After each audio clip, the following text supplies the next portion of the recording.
All right, how we doing? I'm thinking that we're live. Oh, looks like I just got notifications. I got to check the sound on this, make sure that we're live over here. Welcome everybody. Share this out if you are on here right now. Let me go over here and check on my phone, and then make sure that my sounds are turned off on my phone. Right? That would be bad, Bob. Right? How are you guys doing today? What is everybody up to? Let me check on TikTok here. I turned the sounds down, but I haven't gone to TikTok to find out what's going on here, right? Okay, let me see here. All right. Let me find out if I'm live and where we're live here. It should say that we're live. There we are. We're live right now. Looks like so is other people. All right, let me check my sound. And I got sound. All right, welcome everybody. Welcome. Welcome in, right? Welcome in. Ask me your questions here. Do you guys want to get out of this matrix? I can tell you how to get out of this matrix. Let me make sure this is turned down enough here. It was still online, right? Tap on that screen for me so we can get some more people in here, people, right? Welcome in. How's everybody doing today? I haven't been live for almost a month now, about 3 weeks since I was live last. I apologize for that, right? For those of you who are American around the world, happy birthday, America. Today is the 6th over here in Australia, 5th of July. I was not live. I had things to do on the weekend. Welcome in. Make sure you send this on to your friends and family that might be interested in figuring out how to get out of this matrix. You guys want to figure out how to get out of this matrix, right? I can tell you how to get out of here. It's actually very easy. It's easier than you think it is. It's just you don't know it because they're not letting you see it. Okay. They're putting things away from your eyeballs so that you can't see it by distracting you into looking at other things so that you don't know how to get out of this matrix. You're stuck in a matrix that you created for yourself, by the way, not some puddle jumping third dimensional aliens. All that stuff they tell you about Anunnaki is a lie. You can go to my Facebook page, Leonard O'Neill, my Facebook page, and you can see, right? You can see my name right down here. This is the book that I wrote, The Reality About Reality, Returning to the Old Ways. There's my name, Leonard O'Neill. Look me up on Facebook. You'll see the Merlin and Maeve. You'll see me as the avatar with my wife, but you'll see this picture as the background on my page so you know that it's me. Go there and there's a link so you can see that there's actual people around the world that know the actual translation of that word Anunnaki. I have a video that's pinned to the top of my page where you can click on it. It takes you right to an interview at the exact point where they're talking about the translation of that word Anunnaki that you think of. And I also wanted to point out that last year, which there was a timeline shift just recently, by the way, but last year, so Mandela effects are going to be happening, but don't trust the guys online because everybody's lying about Mandela effects because there's so many of you out there that are actually aware of them and remembering them. So now people are doing that with everything. They're like, oh my God, I had one of these in the cupboard and now there's two of these in the cupboard. And everybody's hitting on it and thinking it's a Mandela effect. I only bought one of these and now there's two. That's not a Mandela effect. That's me wanting clickbait for you guys to click on. Right. And everybody falls for it. And they're like, oh my God, that's so crazy that you only had one of those. And now there's two. Right. Anybody could just say that. I could pick any item up and go, I swear I only had one of these. And then in my pocket, I had another one. Right. So that's crap. But I want to point out that about a year ago, right, there was a debate with some people online. I don't know that I should get involved in names, but, I was noticing that a certain word wasn't used in a debate about religion, reality, and the creation of the world. And that word was Anunnaki. All of a sudden, those people forgot to use that word when they're talking about what's going on and talking about the Nephilim and talking about the creation of the human condition. When they're not talking to Bible scholars, now remember that I am a theologian and a minister of 4 different religions. Okay, so I'm not coming in talking to you from the standpoint of just some guy who is on, thinks the earth is flat, and I have proof you can't tell the earth is flat because you can't see it. Because everything you have to look through has got a dome on it, and so it makes you think that the earth is flat or make it round, but it's actually flat. Well, that's a lie too. Even the guy who is the creator of your little movement knows that that's a lie, and he got exposed on camera. So you should look into that. Okay, so everybody says Anunnaki created the human condition until they're talking to an actual scholar, a historian, or a theologian, and then they leave that word miraculously out of their vocabulary. You should look into that. And you should ask those very same people who tell you the word Anunnaki means those from the heavens came. and have them talk to an Assyriologist or a theologian or a historian and see how quickly they drop that word Anunnaki out of their vocabulary and go, no, Nephilim, because that word's actually in the Bible and it doesn't mean aliens. And they're like, well, it means giants. It actually at that time didn't mean giants either. It meant like ruffians, brigands, pirates, bad guys. Especially in the Bible when they were talking about it, when they were saying, oh no, there's Nephilim there. That word didn't mean that. So you have to realize that depending on how you're interpreting a word in what language, like some of you out there are getting stuck on this Joshua, Yahshua. Yahshua, Jesus is not his real name. His name is Yahshua. And those words are the same. They're the exact same word. One is a Greek translation, a Latin translation of a Greek word, and the other one is Aramaic of that same Greek word. So it's just a translation into another language, and then it was said wrong. Okay, so it actually comes up as Yeshuas in the Greek. Okay, Yeshuas, and then we with a Latin influence, because English is Latin influenced. Okay, like 25 to 30% of English comes from Latin. And then the rest of it comes from other Latin groups, and then the last 60% is Norwegian, right? German comes from the same. So Middle English is almost German, and then it goes back to Norwegian, right? I speak 28 languages, so there's a reason I know that. Okay, so literally, you have to realize that the way you say a word or where you get a word from changes that. So everyone's like, his name really wasn't Jesus, it was Yahshua. Those actually are the same words. It's just spoken differently. Here's an example for you, and I use this one because my name is Leonard. Okay, my name is Leonard, Leonard, is a Middle German word. The last part, the nard, is a Middle German word, and then Leo is an ancient Greek word. You put those two together, and it means Leonard. Right? Some people would pronounce it Leonard because of the way it looks, depending on where they're from, or Leonardo. Leonardo would be the Latin influence of the word. The French, the Italian, the Spanish would be Leonardo for my name. Leonidas, if you're Greek, like the King Leonidas from the 300. Okay, his name was Lionheart, just like mine. Okay, so there's other examples. Here's another example, the word lion. Okay, the word lion, the Greeks invented the word, and it was Leo, L-E-O. We have the constellation of Leo. Leo means Leo the lion. Okay, so the word Leo was translated into Italian. First it was Latin, then it went to French. And the French say Lion, right? Lion. But the way they spell it, because it's nasally, they spell it L-I-O-N. Sound familiar? That's where we got our English version of the spelling, but we English don't say lion, do we? We say lion. So we actually translated their word wrong into English as we started evolving into this version of the language, and now we say lion. And that means that thing, but that is the word lion spelled in French, lion for Leo, and it means lion. So we get this word lion that actually comes from a French translation of an Italian word from the Greek word Leo. Okay, so you have to realize these things when people are on the internet. They're looking at you like you're clickbait. Okay, and all they're trying to do is distract you away from the truth by confusing you and getting you to argue over things like Jesus' name was Yahshua, not Jesus.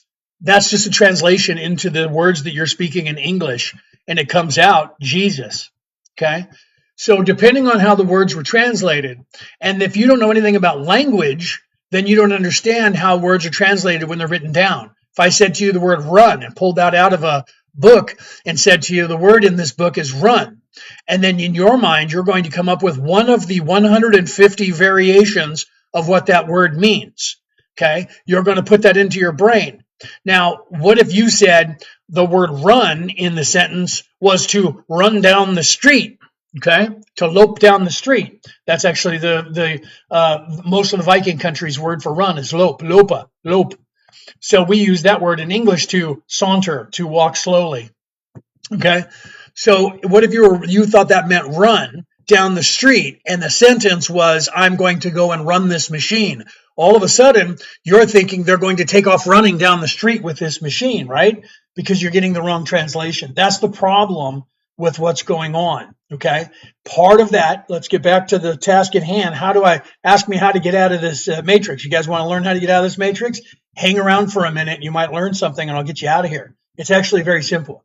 It's about nutrients, and it's about your focus. Your focus determines your reality, and whether or not you have the right nutrients going to your brain will determine whether your brain shrinks and you get stupid and you stay stuck in this reality, or your brain actually gets bigger and it expands inside your head and you get smarter, and then you all of a sudden are not mind wiped, or you're not what's the word, Jedi mind tricked, right? Who did that? Thank you for that, Marcella. Everybody, make sure I can't say those words where you know, hand this off to video to another person because they might like it. If I say those words, the Chinese communists in charge here, who are afraid of words and want to control words, they don't like it when I do those words on the screen. Just like, if you do this and give me a heart, if I say that to you and say those words are forbidden on this platform of control. Okay, so if you guys want to get out of this matrix, it's actually kind of simple. Your focus determines your reality, and the first step in avoiding a trap is knowing of its existence. Think about those two things and what those mean to you, right? So firstly, you have to realize that you are in a trap, but it's a trap of the mind, not a trap of some puddle jumping third dimensional construct called Anunnaki, which that word didn't mean that at all, because the context of that word is not one single word. It's actually three words put together, two of them, Anunna, put together, and the word ki. Okay, but they're separate words. Just like if you guys know how to speak Japanese, you know what I'm talking about. Japanese, like I would say camera, right? We would say camera. In English, they say kamura, all together. So you have K-A, ka-mu, M-U, or M-O with the little hyphen over it. Kamura. That's how they speak, right? So if you took those three words and jammed them together, but it wasn't supposed to say camera, kamura, it was supposed to say kamu, and then the word ra was supposed to be separate because it's belonging to the next word, but they were jammed together and there were no spaces, because here's a little note to file. Back in the ancient times, they didn't put spaces in between any of the words. And on that text, on that little teeny tablet, that is the Mesopotamian tablet that they have, where the word Anunnaki is written on, doesn't have one single space for the entire messaging. Okay, back in the Hebrew days, in the thousands of years ago, 2,000, 3,000, 4,000 years ago, they used to write in Aramaic and in Yiddish, and coming forward, no spaces. They wrote everything with no spaces. If you look at the Talmud, the Hebrew Bible, there's no spaces unless it's translated into English. Okay, so you have to realize. Welcome in. What is that? Nord Wolf. I like that wolf. What's up, Nordic Wolf? Oh, what's up, brother? Nordic Wolf 1. Welcome in. Welcome in. Hopefully you didn't take off, right? That's a good name. So you have to realize that the context of translating something is going to tell you what that word means in the sentence that it's being used in. If you don't understand that language and you try to translate each word for word, it's going to be difficult and you're going to get it wrong. That's called lost in translation, right? You guys know those words. So if you don't realize the context that a word is being used in, you might get that word translated wrong, and you may not understand what it is that it's saying, okay? So in 1948, Zecharia Sitchin, who your ancient aliens people love that stuff, love Zecharia Sitchin, he wrongfully translated the word Anunnaki. The word was Anunnaki, and it did not mean aliens from outer space, okay? Then Giorgio Tsoukalos, working for History Channel for Disney, and his Prometheus program, he decided, because he needed to make money, that we had to have ratings for, thank you for that, thank you, Mr. Na, for that. They needed to have ratings, so he went with the whole theory, the entire ancient aliens theory. The only way they can tie that and say aliens were definitively here was, here's this tablet from ancient times that says the Anunnaki, and that means those from the heavens came. But that's not what he translated it first as. He translated it first as word for word the way Giorgio Tsoukalos translated it, and that was the god Anu came, which was also wrong because it wasn't talking about the god Anu. It was talking about the god Anuna, which was a completely different god that was here on Earth, not from outer space. Let's start with that, okay? So he said in 2012, and on History Channel's The Ancient Aliens, he said the god Anu came to Earth, and that was what hinged for the whole entire program to get you to believe that aliens came here. One of the biggest proofs. So then in 2015, 2012 going into 2015, they're losing ratings. So he translates it as those from the heavens came. And now it's an entire species of people coming down to earth. And that's what they've been running with for the last 10 years. The last 12 or 14 years, they've been running with those from the heavens came. And that they're literally aliens from another place. And then they're moving into, now they're the Nibiru. Now they're the Nephilim. They just, it's the same people who they were talking about, which is not even in fact a thing. Okay.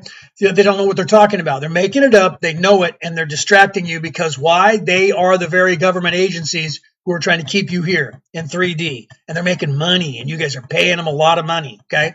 You're going to their alien cons. Most of those people used to work for the government. Well, they're all whistleblowers, bro. They're insiders telling us information. So the governments of the world have no idea that these guys who are all over television and going from town to town and popping up a tent like, praise Jesus, like they used to do in the old days.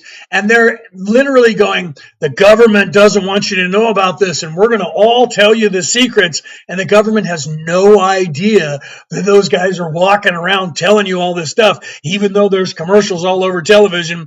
And History Channel has a show that's been on the air and spinned off 5 different shows from that show about, we're going to give you a wink, wink, nudge, nudge, the secrets from the guys who used to work for the government who show up and go, well, I can't tell you all that because I'm still under a contract with the government, but I can say these things.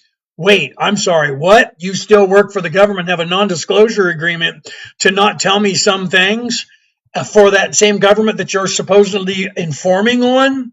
Boy, and they know about it and they don't seem to care that you're doing it and they're not trying to unalive you. Why is that? Because they're still working for those people. You need to be aware of that. First step in avoiding a trap is knowing of its existence. So how do we get out of here? How do we get off of this rock? You want to get out of here? You want to get off of this rock? It's actually very easy. Stop waiting for a government to tell you aliens exist.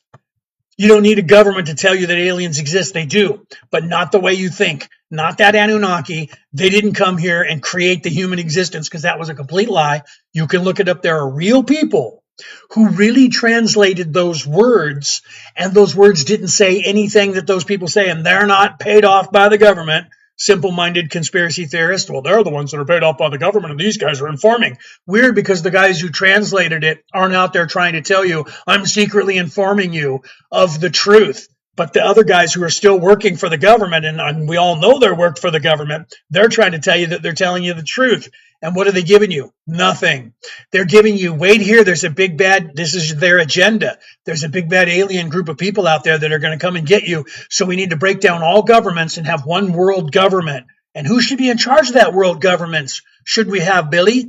Who should be in charge of that world government? I don't know. Maybe we should ask the authorities who are telling us this stuff. Who should be in charge of that one world government? I don't know, a centralized governmental system that rules the entire planet like the United Nations. You mean the United Nations that was created by that same very deep state who is actually trying to stop us from knowing that these aliens exist? Is that who it is, boys and girls?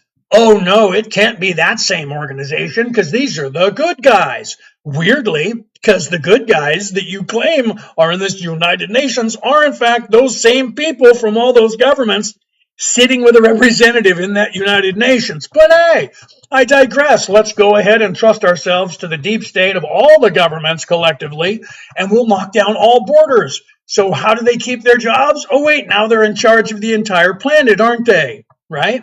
Okay, so think about that, right? They're not going to be happy till it's one world government. You're absolutely right, Smurfy.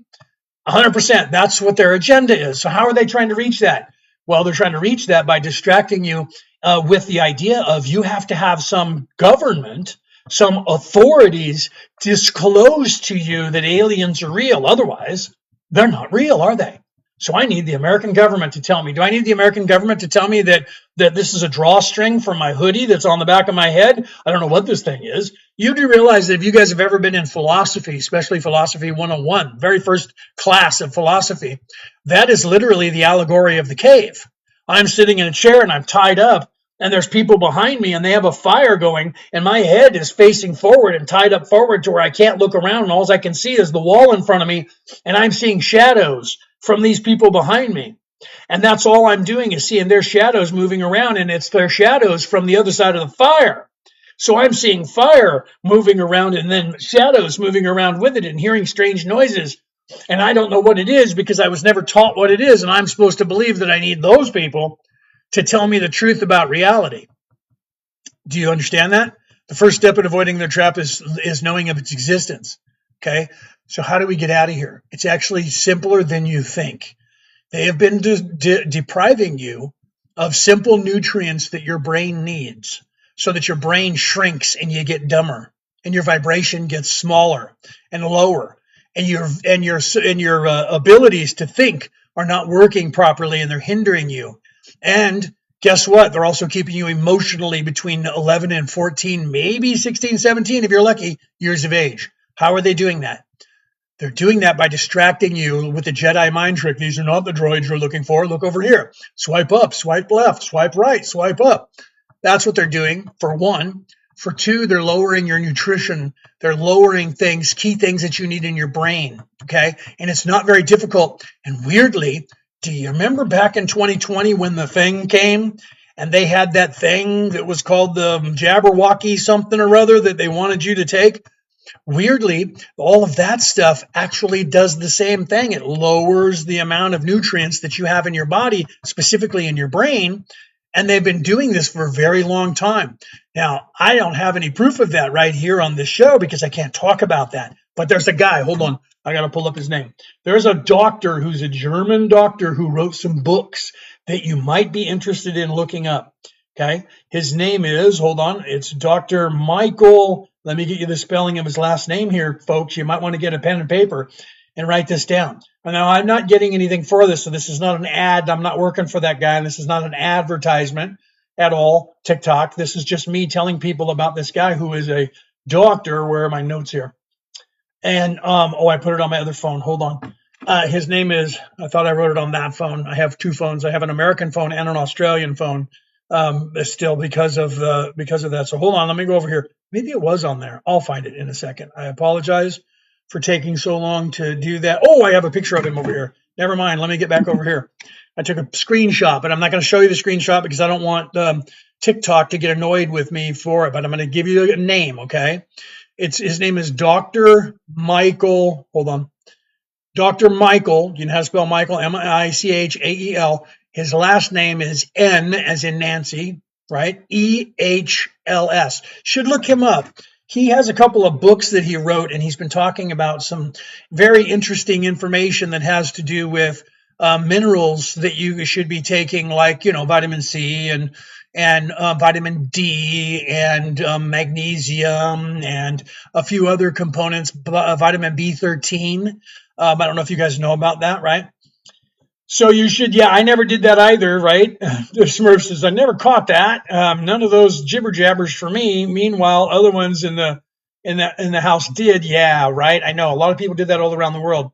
But even if you did, it is reversible. But he actually was one of the people who came out in 2020 and said that stuff that was in there was actually a bioweapon. So you might want to look into his name and take a look at, thank you, Rose, for that. You might want to take a look at, he was just on Tucker Carlson. Don't know how you feel about Tucker Carlson and what your politics are, because I don't follow the religion of politics. But if you don't think that he's a lunatic, you should go on. Even if you do think he's a lunatic, he doesn't do much talking. That guy does. You should go on the TCN network or whatever, go on YouTube and look up Tucker Carlson. He's got a podcast. 3 days ago, he dropped the podcast with that doctor.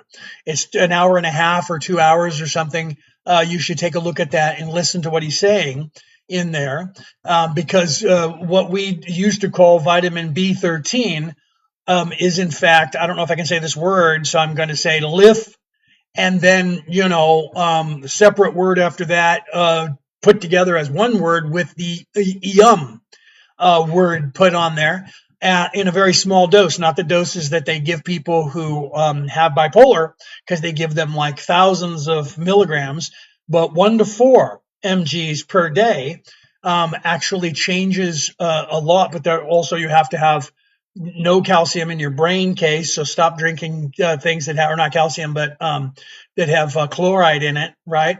fluoride in it. You want to get fluoride taken out, so no fluoride in your toothpaste, right? No aluminum in your roll-ons or sticks, right? You need to stop doing that. You need to eat things. There's certain things that you need to have, like, and this is where during 2020 to 2024, things that were like vitamin C, vitamin D, vitamin E, right? Those things they didn't want you taking because people were claiming that it did something for that thing that we went through back in 2020. Well, it turns out that's true for anything. Colds, flus, doesn't matter, right? And then there was another thing that starts with the word hydroxy, right? And then has that other word at the end of it that I can't say on this because just saying, that word I just said could get me in trouble with this communist platform. Okay. So nutrition is important and the things that you feed your brain with. Okay. So that his book and his conversation that he had on that other network on I think it's on YouTube. It is. I just watched it on there. You should go and take a look at that doctor, Michael. I don't know how to say his last name. It's Neil, I think. Neil, Neh. What did I say it was? Nehls, Niels, I think. He's German, has a thick German accent. Wrote a couple of books, right? That's a good way to say it, right? Yeah, right. I mean, it is.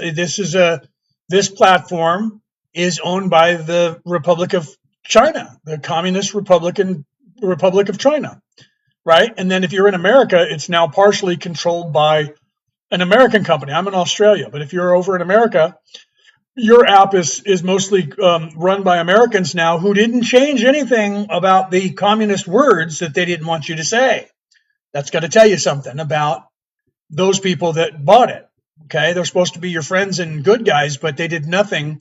They just bought it so that they had access to the information that the Chinese government was collecting from this app. Okay, that's what they were mad about. Was everybody else sold them like Facebook and YouTube and all of those people sold them the information that they collected off the app, but the Chinese government wasn't doing that. So the American government found a way to leverage them. We're going to make you lose 130 million people on your platform if you don't give us basically that what they wanted was your information, you, me, and everybody else. Okay, Peter, welcome, my brother. How you doing? I haven't talked to you since you got out of the hospital. I'm glad that you're on here saying hello. I see you're making a bunch of videos. I'm always trying to hit like on them on all the platforms, brother. Welcome in. Okay, so let's get back on point. How do we get out of this matrix? Oh, who gave me that rose? Who was that?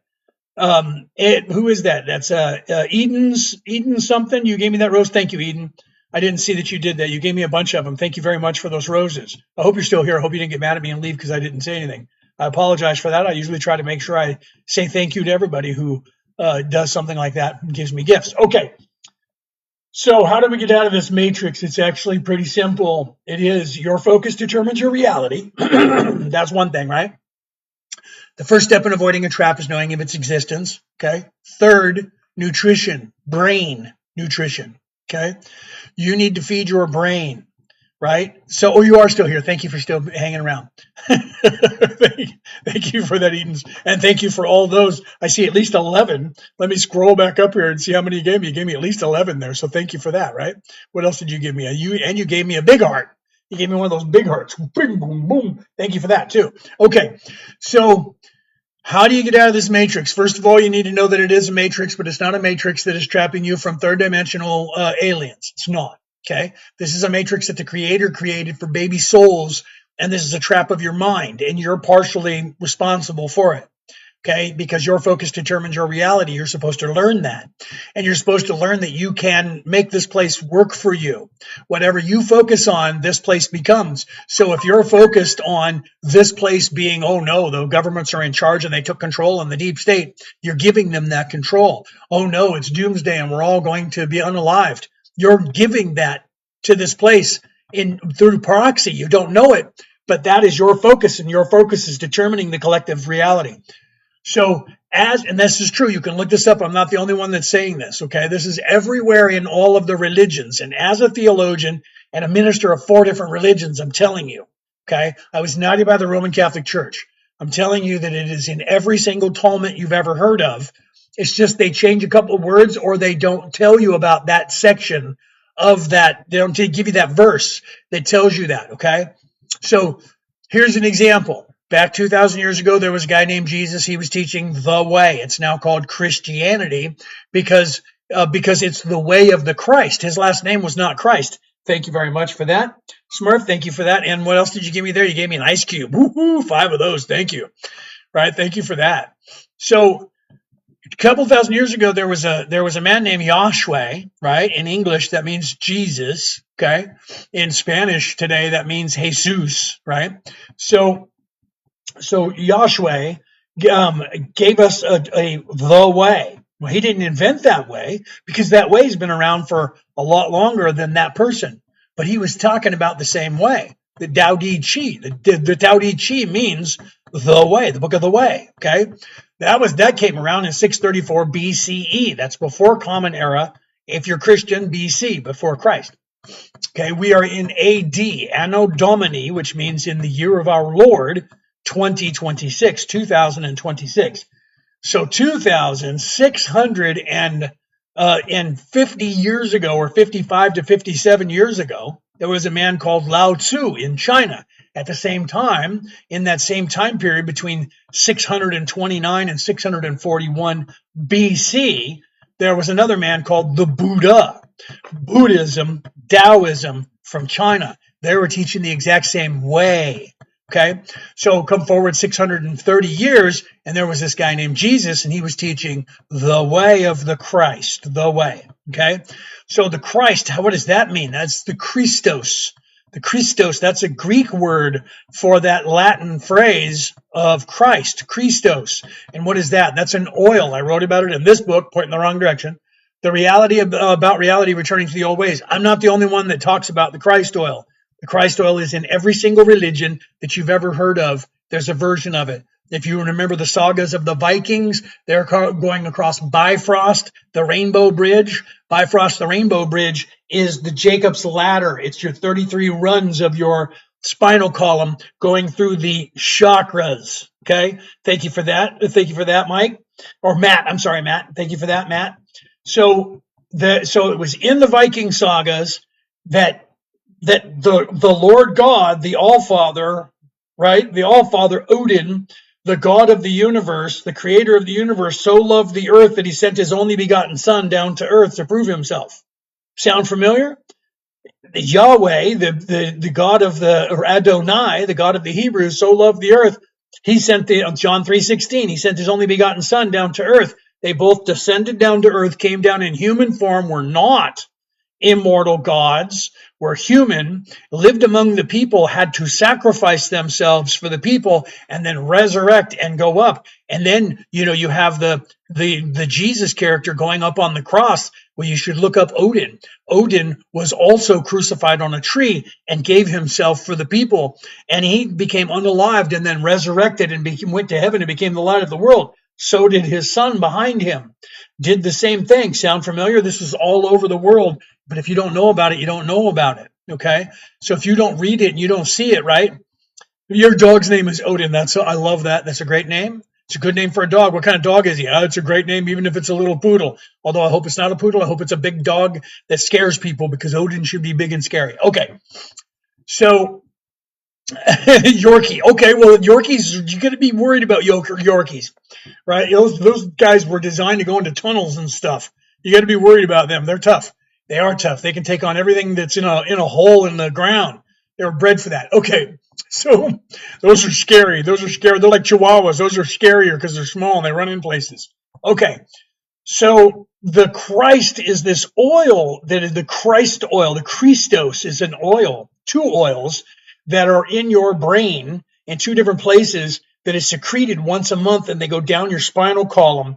They go all the way down your spinal column, and then they merge together and become one oil, and they go back up your spinal column and go through your hippocampus. Okay, they go through your claustrum, which is the chimney. It's where we get the word claus from, Santa Claus. It's not old Saint Nick. They always try to tie everything to a third dimensional. Oh, it was old Saint Nick, a cross between this guy, and that guy over there, and then it was made by the Americans, and it was just made for retail. Not true at all. That storyline was actually different. Okay.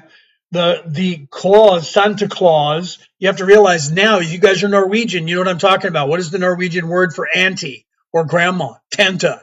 Okay, so what is the Middle Norwegian? Those of you who are Icelandic, you know what I'm talking about because you still speak that language. What does Santa mean? It doesn't mean saint, like for coming from the Latin, right? It doesn't mean that. It means the masculine version of Tenta, which is auntie or grandma, wise one, doesn't it? So Santa means not saint somebody, old Saint Nick. It doesn't mean that at all. That's a European's translation, a Catholic Christian translation of what they were trying to say when they said Santa Claus. Klaus, from the word claustrum, Klaus, that word to the Vikings, especially in Middle Norwegian, was the grommet hole that the rope went through on the sails. And the older version of that was the, wait for it, hole in the roof, the chimney in the roof.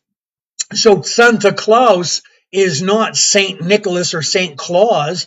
It's Saint Claus because he was going up and down the claustrum, the wise one who is Christed and going up and down the claustrum and leaving you a present if you're a good person. Okay, you can look that up. It's all over the internet. Go to YouTube and type in Christ oil within the brain. And that's going to come up with videos. There's videos out there. I even reference one of them in this book. Okay. This book gives the entire description of what goes on in your body, depending on what sun sign you are. I am a Virgo, whatever sun sign you are.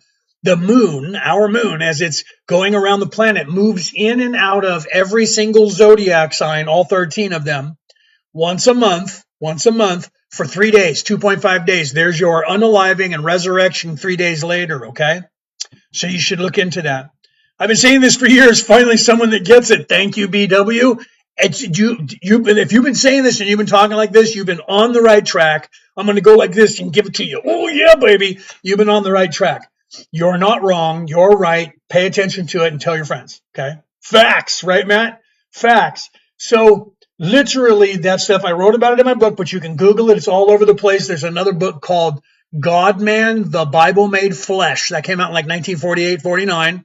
Those guys talked about it. I didn't reference it in my book because I actually hadn't read that book yet. My brother, who just graduated seminary, Bible college, or actually he just got his a bachelor's degree in theology and his ministry. Thank you for that. Who gave me that? Thank you for that. What is that? Short circuit. Thank you for that, Robin.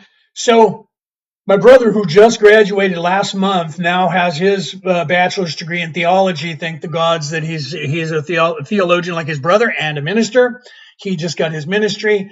So I'm very proud of my little brother for doing that. Now I just got to get him to not be indoctrinated by the Christian school that he went to and expand his consciousness to the realization of everything that's all over the world and all the religions.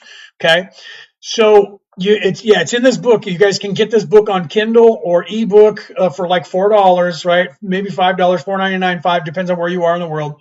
If you're American, you can get it for $3.99 or $4.99 on Kindle or ebook, or already free if you pay for Kindle or ebook. You can get it there. I don't know if you can get it for free. I think you can get it for like 30 days for free. Otherwise, you can get it anywhere online in the world that ships. If you're over here in Australia, I'll ship you a copy. And if you want me to sign a copy of it and you're in Australia, otherwise, for me to send it over to like the United States would cost me $50 just in shipping. But if you want to buy one and you're in Australia, especially New South Wales, I'm in New South Wales, Australia, I could even meet up with you and hand it to you. But we have some that we sell over here in Australia. We'll mail them to you. So if you guys want, you can just email me. Here's the email right here, merlinandmaeve@gmail.com. Okay. See, that's right. Well, see, Robin, that's one of the things that bothered me. Robin said, for those of you listening on the MP3 broadcast, Robin said, you make much more sense than anyone around right now. I agree with you 100%. I found reading all of this stuff in the literature and in the religions and all these Talmuds and these scrolls, everything that exists today is very hard to understand because the writers at the time knew that people were going to try and edit it.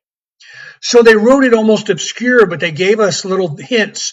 Let him who hath understanding reckon. Let him who hath the ears to hear or the eyes to see. They gave you this little highlight saying, all the stuff I just said to you or all the stuff I'm about to say to you means something more than the words you're reading. So those of us who are theologians start paying a little bit more attention in that spot. But then let's go beyond that. Beyond that, people trying to explain to you what's going on have to be very awake. If you look right here on the screen, okay, my name, my spirit name, this name of this body is Leonard O'Neill, born on this planet. The soul, the spirit that is occupying this avatar, my name is Kelto. And the reason I know that is because I am not veiled like you guys are. I am completely unveiled. And I've been unveiled in this entire lifetime. And I've come to this life to do what I'm doing because nobody here is explaining things in a comprehensive way that everyone can understand. And that bothered me even when I got here. Why is no one speaking plainly and saying, hey, guys, here's the actual translation into words that you can understand? That's why I wrote this book, okay? That's why I wrote this book, and I have a podcast, and it's called Orion Rising. Okay, let me pull the image up on the screen. Here's my podcast. This is absolutely free. You can find this podcast anywhere you look for or listen to your MP3 podcast. I also have videos on YouTube under my name. You can see it right there on the screen, Leonard O'Neill. If you go to Leonard O'Neill 1067, that's the at on YouTube. There's over 500 videos up there for you to be able to watch if you want to see things. If you just want to hear it on MP3, Google that on any MP3 place you listen to a podcast. There's almost 600 episodes of me translating real scripture into real time for you guys and giving you guys the actual stuff, right? How do you know what days? Okay, that's a good question, Black Apple. Whatever your sun sign is, you can look up. I use an app, but there's many different apps where you can buy a calendar. Okay, if you look up moon in your sun sign, there's an app that's called. Hold on, and I'm not getting paid by these people, but there's other apps that are out there that you can use. I use this one because I just seem to like it because it works for me. So hold on. It's I got to go to Google and Google it, okay? But it happens every month, and there's a calendar that actually shows it, and we'll talk about that in a second, okay? But first, let me go moon in your sun sign, and it'll pull up this app that I use, moon in your sun sign, and I use this app that's called Astro Seek, right? And it works pretty good. So it's ASTRO, write that down, ASTRO, and then a straight dash in the middle, not the down symbol, but the one in the middle, Seek, SEEK.com. I don't get paid by them, but if you don't like that app, there's plenty of them. When you click on that, it'll take you to today and what moon phase is in. And if you look on your computer or on your phone, there'll be a little thing that has the different months, right? We're in July. It'll be on today's date, but if you go to the little month and click the July again, it'll bring up the entire month of July. Then you look at whatever your sun sign is. I'm a Virgo. Then you just scroll down until you find when. It tells you the exact time of region that you're in, wherever you are in the world. It'll say, like my Virgo, the moon moves into Virgo at, I'm making this up because I didn't go to the thing. Let me go to the thing and I'll tell you exactly what it is for Virgo, and I can tell you guys as well. Yes, thank you, Robin. What she just typed on the screen, astroseek.com, just what you typed there, okay? .com, and then when you go there, like I said, you hit like July and it reloads. It shows you all of July, and now it's not doing it. So I'm going to hit June, and my phone's just being slow because I have everything open. So it opens it up, and I can't read it right now because my phone's being slow because I'm on here on my phone watching you guys as a monitor.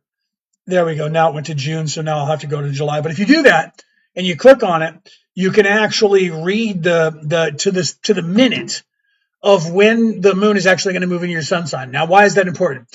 The oil goes down your spine in the Inga and the Pingala nerves that go down your endocrine system. It goes right from your brain, goes through your claustrum, starts at the base of your spinal column where your brain plugs in to your nervous system. There's two nerves there, and the oil goes down those nerves, goes down to the base of your spine. Phyllis, welcome in.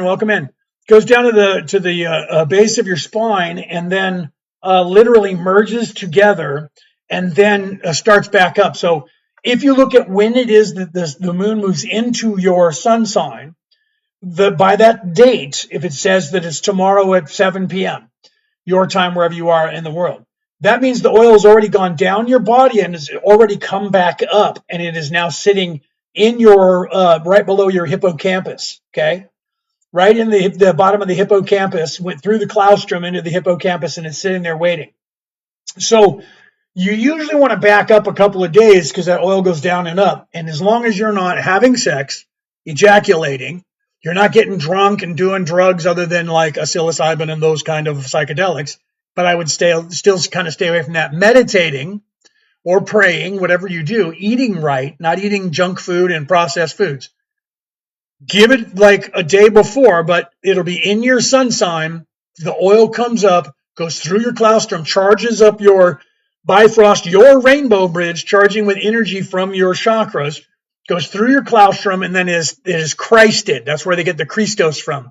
It's inert, like it's unalived, and it sits there for 2.5 days. In that time period, if you're meditating, if you're not getting drunk and you're not debauching yourself and you're not expending that oil, 3 days, that's all it is. 60 hours is all it actually is. 2.5 days, 60 hours. At the end of that, that's being good. And Santa Claus, you're on the not on the naughty list anymore. You're on the nice list. Okay. And you're not self-serving. Then that oil actually gets, all that energy builds up in that oil. And then it goes through from your hippocampus into your optic thalamus and then explodes with DMT. Explodes with all of this energy that illuminates you. You become the light of the world. Okay. So yeah, true story, Bingo. Bingo's like, yeah, true story. So this happens every month. So if that's your 10% tithing that you hear about in these churches, you pay that tithing. That is like going to add up to about 10% of your day, right? So when you do that, 3 full days is going to be 10% of the week in hours or minutes. And then if you're at any other time not debauching yourself, you're going to be rewarded more. So the more that you do, the more that you get drunk and you get excessively drunk or eat processed foods, that lowers your vibration. It lowers your body's vibration and the nutrients and robs you of key nutrients that you need. Okay.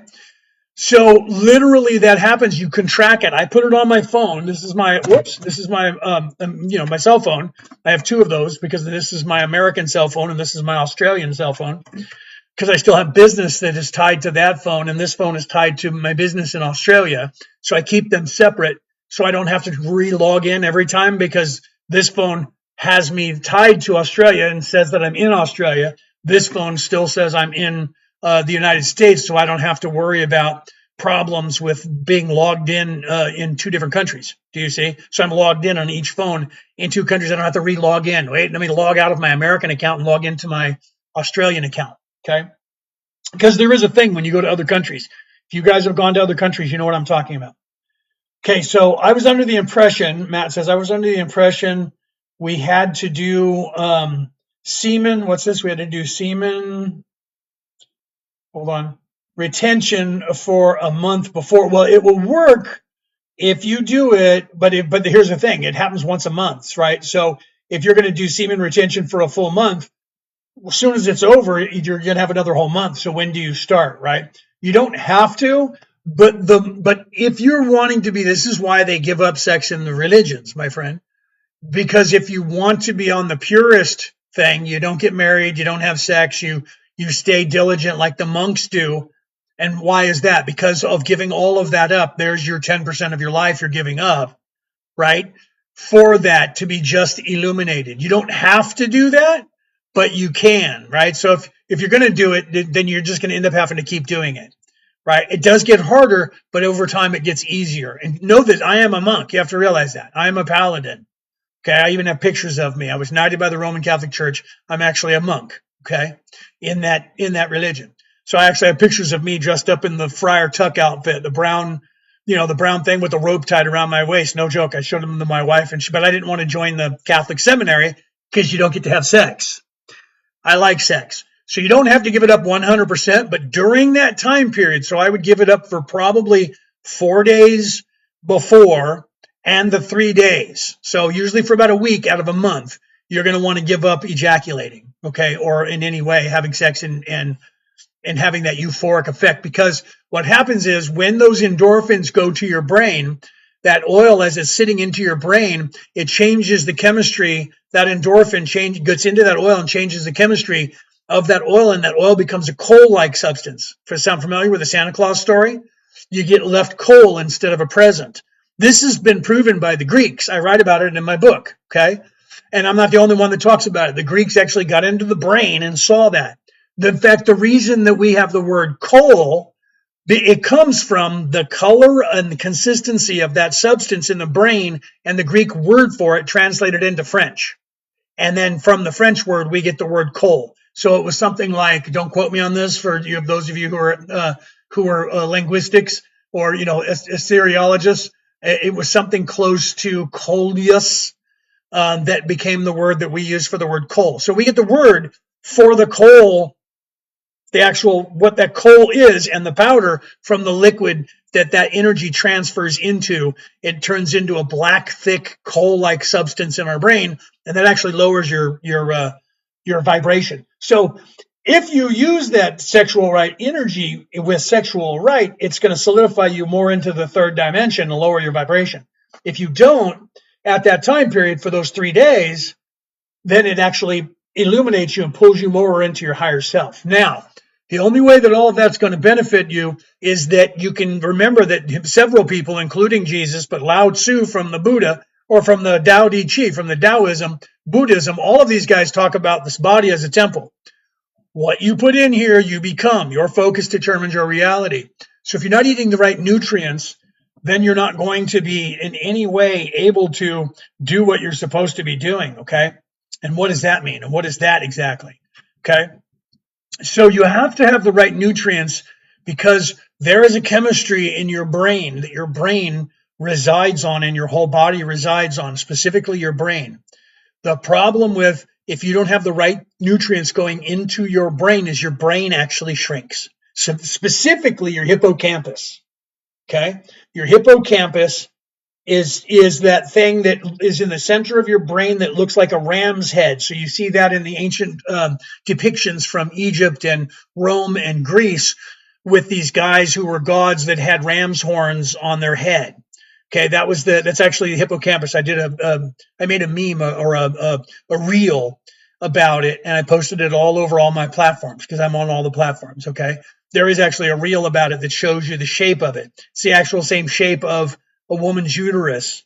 Okay, same shape. It's the one that they use for the ram that they use for the sun sign, right, of Aries. Aries the ram. It's the same thing. So I'll actually show you that as above, so below, as within, so without, that in your brain, you have your brain stem coming up to, that is the hippocampus, coming up with the part of your brain that comes across and then rolls around like ram's horns, is exactly the same as a woman's entire, tools to create a baby. The goddess part of a woman is shaped the same way, her womb and everything. Okay. So, and including going where the eggs are, the whole nine. You guys should look at that. I made a video about that, real short 30-second video. Pardon me. So, what Bingo says, you're so smart, I want a picture, right? So literally, yeah, there are pictures, but you can go look. It's no joke. It's actually on all the platforms because I'm on. Look up me, Leonard O'Neill. You can go to Facebook. And there's links there. You can go to, I think YouTube, I have links, or look up Merlin and Maeve the other way. Look up Merlin and Maeve over here. We have Merlin and Maeve on Facebook, YouTube, Instagram, right, as well as myself. And my wife, who's popped in the room right there, Brooke O'Neill, who is in there saying, E.g., the constellation of the moon, the one that's typing there, that's my wife. So who was it that was answering? You said at Brooke only when it is in your sun sign. Yeah, that's my wife, Brooke, right there, talking. She's at work right now, and she must be on break or something, so she's in there talking to you guys, okay? So listen to her. She knows what she's talking about. She's the Maeve to my Merlin that you can see on the picture right here, okay? So literally, you have to realize the nutrients that you put in your body are going to fuel your system. So there are certain things that they told you between that time period back in the thing, right? 2020 to 2024. They were saying not to take certain things because people were saying those things would help you with that thing that was going on back then. Okay. And what is that? Vitamin C, right? Vitamin E, vitamin D, like that comes from the sun, right? So, omega threes, omega 3, 6, and 9, right? The omega oils, right? And then there's something else that they also are on making sure that it doesn't happen and be put in anything, and that's lithium. Not in the, I said this earlier, but not in those way crazy high amounts that they give you if you're bipolar, like 1 to 4 grams a day. Because what happens is, and this is, if you look up that guy, if you look up Michael Nails, if you look him up, right, talked about him before, that German scientist, that doctor, he wrote a book about it, and he'll explain more of it in there. There's a book that he just released in February, I think, of this year. Okay. And that one says you'll see what it is. I can't talk about that because I'm not, like I said, I'm not actually getting paid as a commercial, because this is not a commercial and I'm not getting paid for this to endorse this person, but you should look that man's name up. Now, as far as like the Anunnaki thing, if you want to learn more about that, you should look up Matthew LaCroix. Okay. Matthew LaCroix, or go to my Facebook page, Leonard O'Neill, right? You'll see my face on there. You'll see my book is on there. You'll see Merlin and Maeve in the background. My wife and I is my icon. If you go there, pinned to the top of my page is Matt LaCroix on Danny Jones's podcast from 6 months ago. If you click there, it's going to take you directly to when he's talking about the Anunnaki translation by Zecharia Sitchin. Then you can also listen to his entire podcast. He also has a book that just came out like last month or the month before that. So 2 books that have been out since, say, February until now, both released by 2 different people, Matthew LaCroix and my wife just put it in the chat. You can see his name right there in the chat. Brooke put that in the chat. Pin that, baby, so they can see that, please, if you're still on there. Guys, and you can, I don't know if that just pins for me or if it pins for everybody, but Brooke put it up there.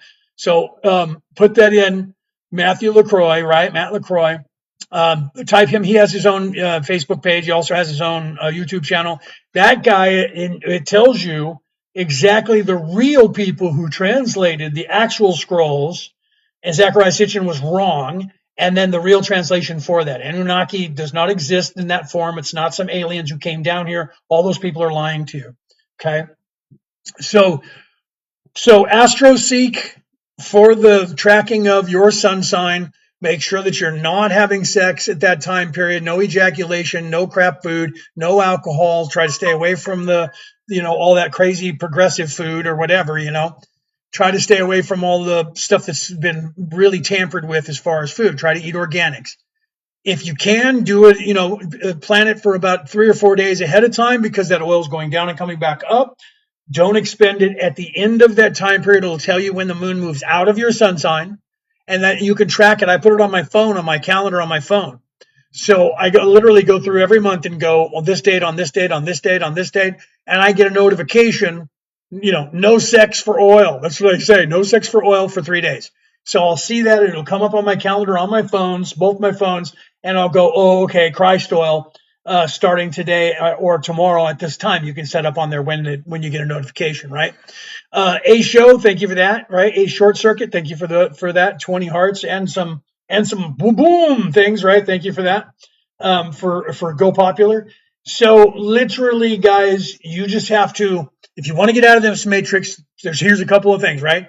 The first step in avoiding a trap is knowing of its existence. 2, you are what you eat. Your focus determines your reality. And then 3, feed you what you eat, you become. So minimum, that guy has a saying, he calls it, I think it's the minimum nutrients or the basic nutrients, something like that Michael Nails, he has a saying, in agriculture, the only way that you can get crops to grow properly is you have to have these basic nutrients in the ground. Otherwise, the plants that you're trying to grow to eat aren't going to grow the way you want them to grow, as big and as nutrient full, rich. So he looked at that as a scientist and said, what if we apply that to humans? What is the basic needs that we need to make ourselves work? And what he found out was that in 1948, 1949, there's those numbers again. In that time period, the scientists around the world who were taking control of everything, they decided to change our food supply, and they took off all of those minerals. They say things like, you can't have all that cholesterol. If it's good cholesterol, you need it. But they get you on this medication to stop you, to lower your cholesterol all the way down to like 100 or something, and you're supposed to have between 350 and above in cholesterol, but not too high, but you want to have no bad cholesterol. They don't tell you that. They just lower all your cholesterol. Why? Because your brain is made of it. Your brain actually needs cholesterol. Your body needs cholesterol, even for testosterone. So here's the thing that guy says, Michael, the doctor, the German doctor, he says that literally the reason that so many people are getting Alzheimer's is because their hippocampus, a part of their brain, because they're not feeding it with the right nutrients, is shrinking. So your hippocampus in your brain is 24% smaller by the time you become unalived, thank you for that, than it is when you're born with that little teeny baby head. Okay? Little teeny baby head. And your hippocampus is 24% smaller by the time you end up getting Alzheimer's or dementia, one of those things. Okay. So if you feed your brain, keep the good cholesterol in it, it gets rid of that plaque that's in there. There's stuff you can take for all of that. Okay. And it's those vitamins, vitamin C, vitamin B, right? B13, vitamin D3, right? The omega 3, 6, and 9, especially the omega 3s. Those are good for you. You get that in fish and greens, right? Eating green food, green lettuces and green plants, right? You get that stuff that's in there, or you go out in the sun and you get vitamin D through your skin. We get it through osmosis and through our skin, right? We get it through like photosynthesis. Do you have this written in a book right there? Okay, let me move this out of the way. Do you see this? Let me move this and make this disappear. Do you see this book right over here called The Reality About Reality? This is right inside this book. Oh, I'm moving my camera instead of this. Right inside that book, you can find this book anywhere online, right? The Reality About Reality, Returning to the Old Ways by me, Leonard O'Neill, O'Neill. Okay, you can find that. You can Google that, right? Yeah, yes, vitamin D3. Short circuit, yes, vitamin D3. So the vitamin D is D3 that you need. Vitamin C. Then you want to have, you definitely want to have magnesium. You definitely want to have, you got to get some lithium. You can buy that. It has to be a certain type of lithium because they put some of it in your table salt, but that's like lithium sulfate or lithium phosphate. You don't want that version. You want, I have it written here someplace. Hold on. Oh, it's on this phone. Hold on. I'm sorry. It's over here on this phone. It's called lithium. If my wife's on here, she'd probably type it faster than I could find it because I sent it to her. Hold on here. I have it typed someplace and I'm not sure where. I think it's in my notes. Hold on. It is lithium orotate. Okay, so it's OROTATE. That used to be called vitamin B13. Okay, thank you, baby. There's my wife putting it up on the screen for me. So vitamin B13 in America, I think you can still get it as vitamin B13. But if you look up online, lithium orotate, okay, OROTATE, lithium. You can get that in like 1 to 4 milligrams. You can either get it in drops or you can get it in capsule forms. That low dose of lithium getting into your body goes to your brain and it helps your brain to expand. Your hippocampus stays and gets enlarged. What happens when your brain expands? What happens when your hippocampus gets enlarged? Your optic thalamus follows. Your optic thalamus is your third eye. When your brain increases in size, you get smarter. They don't want you being smarter. Why? Because they can't go, these are not the droids you're looking for. This is not what you want to see. Move along, okay? And that's what's going on is they're doing that and your focus determines your reality. They know that. Okay, sorry, I'm trying to get back with opening up the thing over here. They know that, so they're actually shrinking your brain. They've been doing this to you on purpose, okay? That is not a lie. You can look that stuff up. Like I said, Michael Nails, Nehls, Michael, doctor, German doctor, wrote some books. The last one he just put out, I think it was February of this year, could have been February of 25, but it's the last book that he just published. You should take a look at that. If you don't, watch the video with him on Tucker Carlson on YouTube. There's a video. I don't know if you like Tucker Carlson or not, but he interviews this guy, and that guy does most of the talking, and he will tell you all of this information that I just told you about that. The Christ oil is written in this book right here, The Reality About Reality, Returning to the Old Ways, written by me, Leonard O'Neill. Okay, and it has all of that in there, and this nutrients and stuff. I tell you in there, you got to eat the right nutrients and the right things. Okay, so you need to look into all that stuff. And I love you, baby. I love my wife. She's right there. I love you. She's talking to me in the chat. I love you. That's Brooke. That's my wife. That's my Maeve to my Merlin, right? It is possibly B12 and not B13. No, he said it was B13. If it's B12, make sure that just look at what is the B12. You can look that up. If it's lithium, right? If it's lithium, then look up, make sure it's the right word, the right one, lithium orotate, Orotate. If it is, and then I misspoke and it was B12, then I apologize. But look up, I just Googled lithium orotate, and you can get the vitamins. You can literally get a gel cap with lithium orotate in it. But in America, they still have vitamin B12, B13, and stuff like that. But it is an acid. But it's a sodium, so it's not a citrus. So it's not a citric acid, it's a sodium base, right? Lithium is sodium base. A lot of your table salt was lithium phosphate and lithium, one of the other ones, when they took the sodium out of that. Yeah, B13, right? So B13 is uric acid. Okay, so that's the one that you want. That's lithium. The uric, like Brooke just looked it up and put it on the screen for me. So orotic acid. That's the lithium that you're looking for. That's B13. Okay. So it's not B12, it's B13. Everything is an acid. Everything is some sort of acid of some sort. I'm also a chemist. I was listed for 10 years as a chemist in the United States when I was living over there before I came over here. They call that, what is that? They call that a non-essential vitamin. They call that a non-essential vitamin. Yeah, they actually call that a non-essential vitamin because why? Well, they want you to shrink your hippocampus. The average human, their brain shrinks. Your hippocampus shrinks 24% by the time you end up with, Alzheimer's or dementia when you're in your 50s, or 60s, or 70s. And that's what's happening to everybody. Why? Because they're shrinking the brain. They're not allowing the brain to clear the plaque out. So you got to get that plaque out of the brain, right? Stay conscious and stay curious. My wife, that's her quote. Stay curious and question everything. That's my wife's published quote. She loves you guys and wants you guys to keep doing that, right? Are you streaming on 2 platforms right now? No, I used to stream on 3 platforms at once. I'm only streaming on this one right now currently, but I do put it up after this. I take the recording and then transfer it to an MP3 file, and then I put it out on all MP3 file platforms all across the world. And then I'll take the video and put it up on Facebook on my page and on YouTube on my page.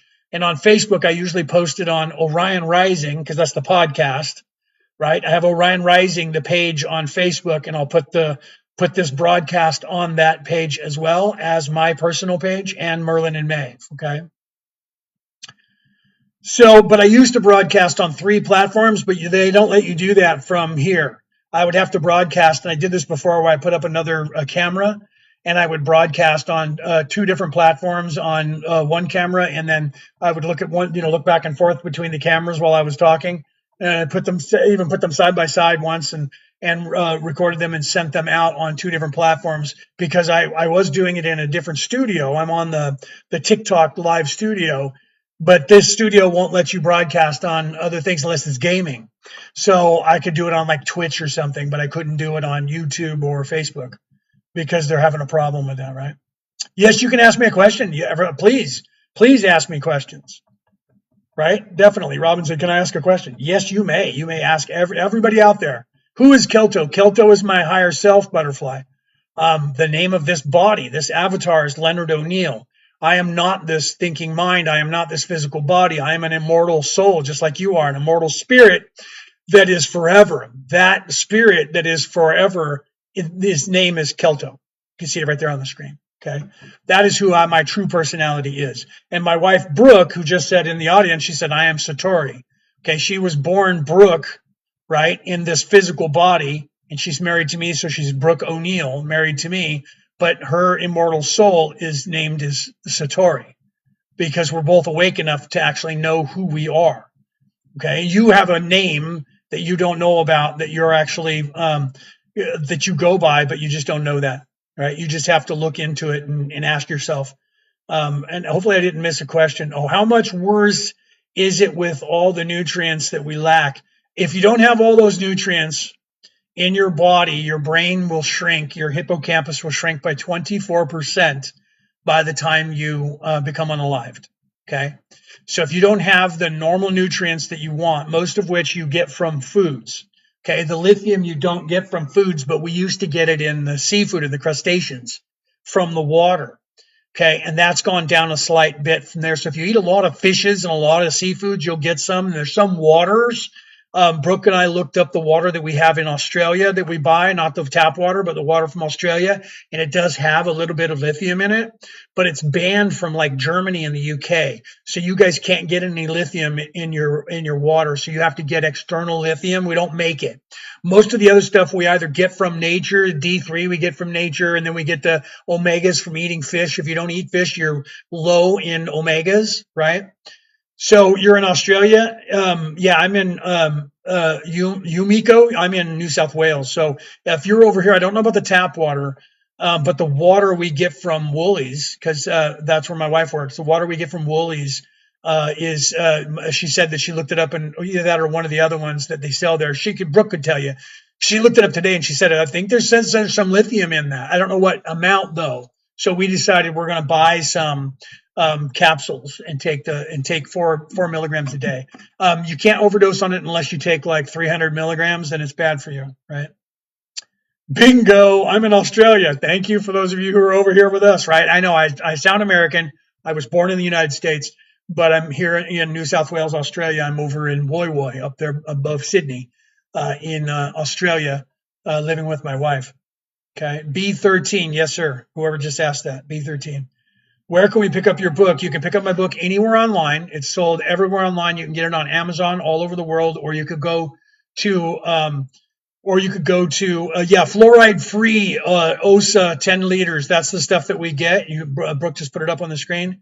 We get fluoride-free OSA, OSSA 10-liter boxes of that water. That water supposedly has some lithium. We just don't know the amount, right? But if you're in Australia, that's why Australians are a little more awake than other countries. Do you know about the lead? Yeah, you got to get lead out of everything. Is that what you're asking me? What do you know about lead? Yeah, you need to get lead out of everything. The Romans didn't know anything about that, and they had lead pipes, and they all got dementia. They all got like really angry because it shrinks your hippocampus, and when your hippocampus shrinks, you get angry. You literally do, right?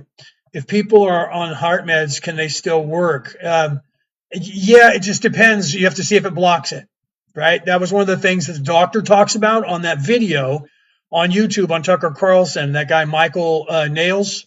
Or Nels, I think it's Nehls is his last name, German doctor. He talks about that, and he says you need to look up the medicine that you're on and see if it actually, because if you try to take lithium like straight into your system, the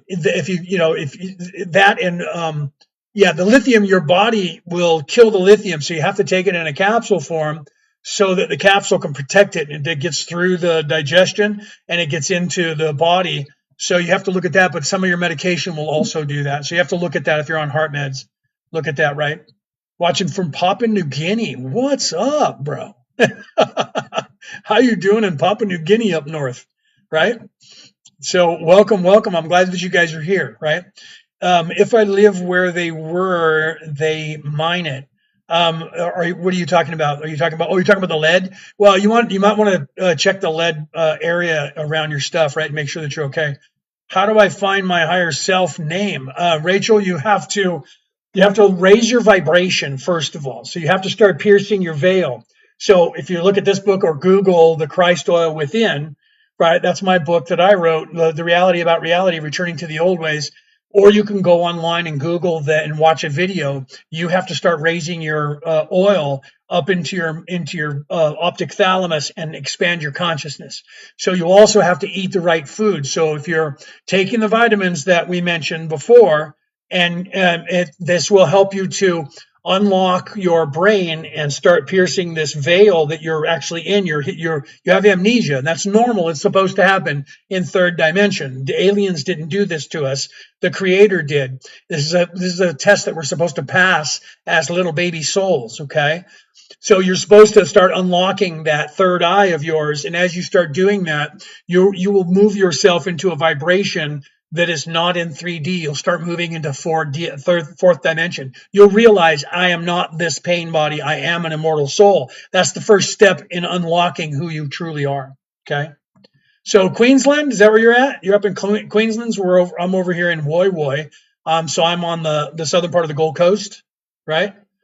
I'm on the Gold Coast over here, just on the bottom side of the Gold Coast before Sydney. I'm about 63 clicks north of Sydney.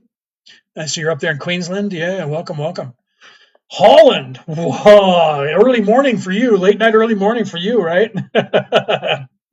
It's 11 p.m. in New York right now, so you guys are at least another 6 hours ahead of that, right? In Holland, welcome, welcome from Holland. You might even be past midnight on to today with us on the 5th, right?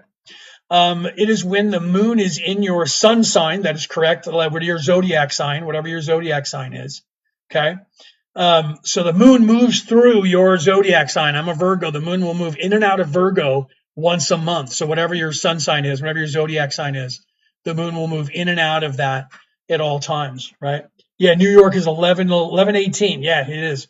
Yeah, it is 11:18. What did I say? Did I say 11:30? I think I said that. 10:30. So you're in mountain zone, right? Mountain time zone, central or mountain. If you're at 10:18 p.m. because it's 8 p.m. in Los Angeles, Sacramento, right? San Francisco. Yeah. Morning. Yeah, that's what I thought. Good morning. That's why on my podcast, if you ever hear my podcast, before I started going live on TikTok, I would literally say good morning, good afternoon, good evening, or good morrow, depending on where you are tuning into the world. But now I'm in Australia. So the only people that are ahead of me is New Zealand and a couple of islands, Fiji, Tonga, Christmas Island, and a couple of islands. Otherwise, everybody's behind me in time because I'm right at the prime meridian. It's not too far away from us, right? Central, I thought you were. Yeah. So moon in your zodiac sign. Yes, moon moves into your zodiac sign. You can go, there's different websites where you can track it, or you can buy a calendar. We actually have a calendar that is a moon calendar. And when you look at the calendar, it shows when the moon phases, when it's new, when it's full, and when it moves in and out of every single zodiac sign. You can buy those online, or you could go to like Walmart or Target or somewhere if you're in America. My wife, Brooke, she works at Woolies. I think she said she got one from Woolies. That's Woolworths, the grocery store, right? So, but you can go online and you can track it online. You can see my podcast, Lloyd. You can see my podcast. Welcome, by the way, Lloyd. My podcast. If you want to see the video version of it, go to YouTube. Go to Leonard O'Neill 1067. Right. So go there and at Leonard O'Neill 1067. The numbers, not the words. Right. Number 1067. That's my podcast on, used to be called Orion Rising, but I got deplatformed during that time period of 2020 to 2024 because I was talking like this and telling people things, and Google deplatformed me and deleted over 500 episodes of my podcast and the name Orion Rising. So now it's under Leonard O'Neill, and you'll see there you can go back and watch it. If you just want to listen to it, anywhere that you listen to, and I'll put the symbol back up so you can find it. It's this guy right here. It's also a book that I wrote. Okay. Orion Rising. That's what it looks like. Okay. That's the symbol for my podcast. And it's also the cover of that book, Orion Rising, which is a what if story. What if aliens do exist on this thing, like Ancient Alien says, and what if they're real, and what if it's really happening? Well, aliens do exist, my friends, and it is really happening. Why did I leave the United States? I left the United States because I got married to my wife, Brooke, who is from Australia, and she has 4 children from her previous marriage, and we didn't want to leave them behind or uproot them and pull them away from their father, so I moved here. Yeah. Yeah, brother, you can take a look at, there's, if you listen to an MP3 podcast anywhere, I pay Podbean So you can go to podbean.com, go to www.orionrising.podbean.com. You'll find my podcast there. I pay them to put it out to the world. I also put it on Spreaker, and they put it out to the world. So it's on Apple Podcast, it's on Google Podcast. Everywhere you listen to a MP3 version, it's on there, and there's 590 almost or 600 episodes, I think, going back like 5 years of me talking about all this stuff and teaching you all this stuff. Okay. So O'Neill, that's right, Sammy. O'Neill. That's my last name. Yeah, with two L's, not a typo. Let's see. What did you say here? Why did I leave the United States? That's why. Zodiac sign, tropical zodiac, whatever your solar zodiac, whatever it is. Like I'm a Virgo, Aries, Scorpio, whatever you are in that respect. So your month, the day that you were born, will coincide with a zodiac sign, and the moon moves through that zodiac sign because the moon in that 28 days, the moon will move through every single zodiac sign, right? And then it'll keep doing that all the time. So, yeah, 2L Club. I hate that because when I say when I write it down, people think that it's a typo and they take an L off, right? And so my last name, when I tell people, I have to say it's Oneill. No, not a typo. So it's like my last name is O'Neill, not a typo, right? It's annoying. So what's the best thing to do when the moon enters your zodiac sign? I think you're a Cancer is right now. I don't know. I'd have to look it up what it is right now. The best thing to do is to not expend that oil that is sitting in your hippocampus. That means no sexual activity, no ejaculation. Okay, means you don't want to get drunk for those 3 days. You want to stay off of processed foods. So if you can meditate, if you don't know how to meditate, pray. It's the same concept. Your body goes through the same process. Meditate, eat right, sleep right, get good sleep, maybe even exercise. You want to actually just be kind of a Puritan at that point and eating good food and not staying up too late and tiring yourself out. It's not anything crazy. It's just giving up eating of the tree of life. Do you see? Living in the flesh and debauching yourself. If you don't do that, that oil sits dormant in your hippocampus, which is about, the top of your brain stem, which is about right there. And then it moves up through because it already moved up through your claustrum at the tip of the brain stem and goes all the way, starts like right there, like right there. And then it goes up. So then your optic thalamus is here, right? Your hippocampus is just below that. And that's that thing that looks like ram's horns that you see on all the statues. So it sits just below that, right above the claustrum, at the end of the claustrum, at the hippocampus, and it's dormant for those 3 days, that 60 hours, that 2.5 days.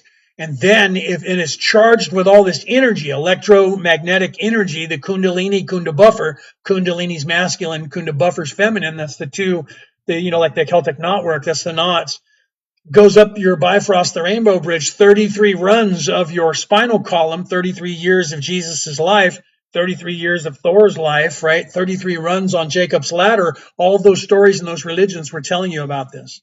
Okay.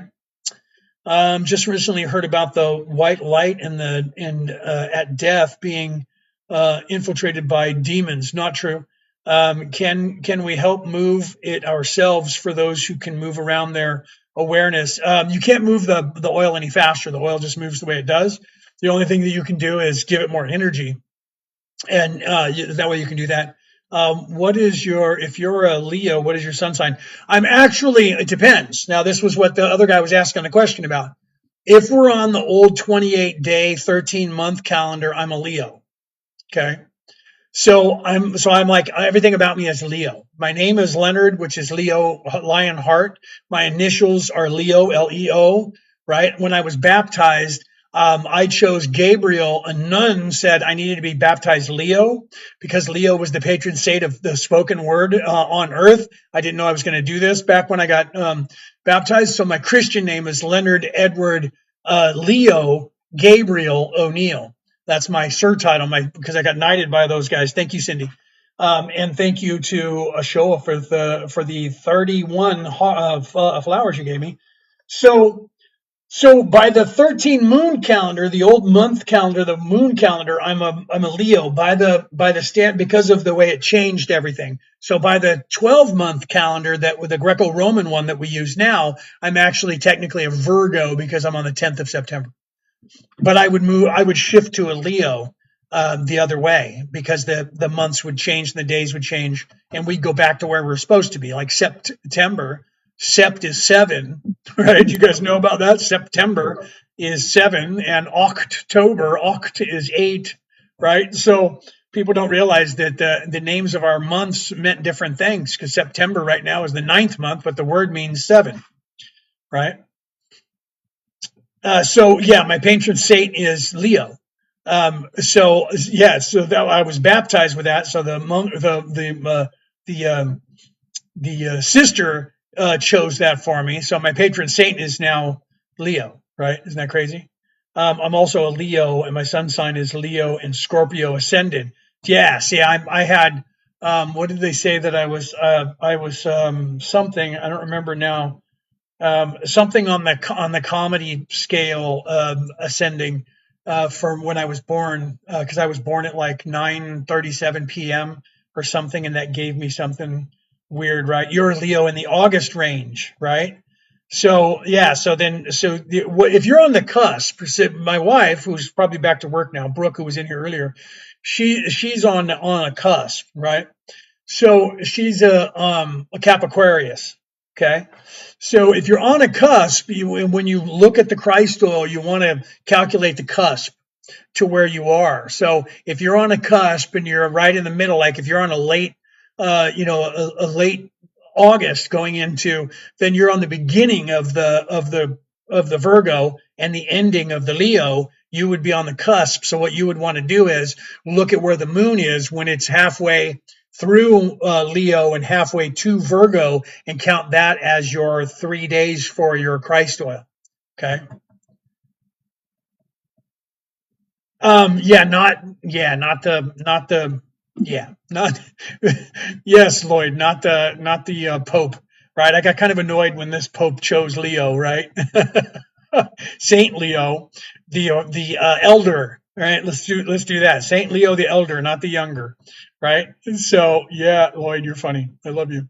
You're hilarious, right? You're in early August. Oh, okay. So if you're in early August, then you're going, well, then you're on the cusp. I'm sorry. I didn't realize you said that. Then you're on the cusp of Leo still, right? On Leo. And so you want to look at that here as well. So if you're not dead center in like, cause I'm kind of dead center in Virgo, the way I sit. So I picked the Virgo because I have more of those traits than I do the Leo traits. Even though the 13 moon calendar, I would be a Leo, I picked up more of the Virgo traits because I'm on the 10th, which is almost dead center from 22nd to 23rd, right? It's almost dead center. 11 is almost dead center. So I go by the Virgo. But if you calculate where you are, if you're 3/4 on one, or 2/4 on one, or whatever, you might want to look at that. Or if you don't want to, you don't have to. Just look at whatever sun sign you are and use that, right? So please explain what you mean by ejaculate. So, like the euphoric effect of when you're having sex or when you're playing with yourself? That's a silly question to be asking. I don't know how old you are, but you should. I'm sure you know what ejaculation means, right? I think that's one of those trick questions. You're funny, right? I feel that I have a lot of Leo traits. Yeah. So if you feel that you have the Leo traits, chances are you do. Then I would look at the Leo when the moon moves into Leo and when it moves out of Leo. So when the moon moves into Leo, you have to already be not debauching yourself. And then for that 2.5 days, 2.5 days, it's 60 hours. But they always just say round it up and they say 3 days. So as it moves to that, and you know it's coming, if you plot that, you put it on your phone, no sex, no ejaculation, no getting off, right? To get back to what dude was asking, right? And yeah, Robin says I'm 100% Leo. Then yeah, go with 100% Leo. None of that, no alcohol, no processed foods. Meditate as often as you can and sleep right during that time period. If you're not self-serving, that's when you're on the naughty list of Santa Claus. If you're not self-serving, you're in service to others. At the end of that 3-day time period, that oil will then shoot into your, through your hippocampus into your optic thalamus and go poof and illuminate all of your brain cells. And it actually uplifts your vibration. You actually get smarter and you start becoming less veiled. Your veiling of your third eye will start opening up. Even if your third eye is open, it will open more. Trust me. I work with people and I teach this, right? literally teach this. That's why you can see on the screen right here, we have Defense Against the Dark Arts and the Reiki 1, 2, and 3. But I teach all psychic abilities. We teach, both Brooke and I are Reiki masters. We're both life coaches, spiritual life coaches. We teach you every psychic ability that you want. But anybody who's not self-serving, if you're actually in service to others, we tell you that this will give you like every psychic ability. So I could teach you one psychic ability, which would take me 6 months to a year to unlock for you, or I could give you Reiki 1, 2, and 3 and make you a master, and that will unlock every psychic ability that you can imagine that you want to have. What do you do when you're going through the 3 days? What I do is I meditate more. I'm already meditating anyways. I pray every day. I'm always reading scripture, right? I'm always investigating. I'm a nerd. That's what I did. I'm a theologian, so I do that by habit, right? I'm a pastor. I have 4 religious titles, right? And I was knighted by the Roman Catholic Church. I'm actually a monk, a paladin in the church. So I literally do that and I help people. So for me, I meditate. I don't drink any alcohol. I gave that up a long time ago, right? And then I don't eat processed food during that time period. Meditate, pray. You could do some exercises, make sure you sleep properly, get 8 hours of sleep a day in that 3-day time period. That's all you really have to do, right? You can still do things that expand your consciousness, smoking things or eating things that I don't want to say the words of because this communist platform will get mad at me. But the things that have THC or those other things in it, that, I'm not advocating that anyone do that. But what I'm saying is that's not considered eating of the tree of life because it's not alcohol. It's not lowering your vibration, right? Almost every day, Lloyd. Yeah, I mean, I don't read when I say scriptures, I mean something from some religion, not just the Christian Bible. But yes, I do.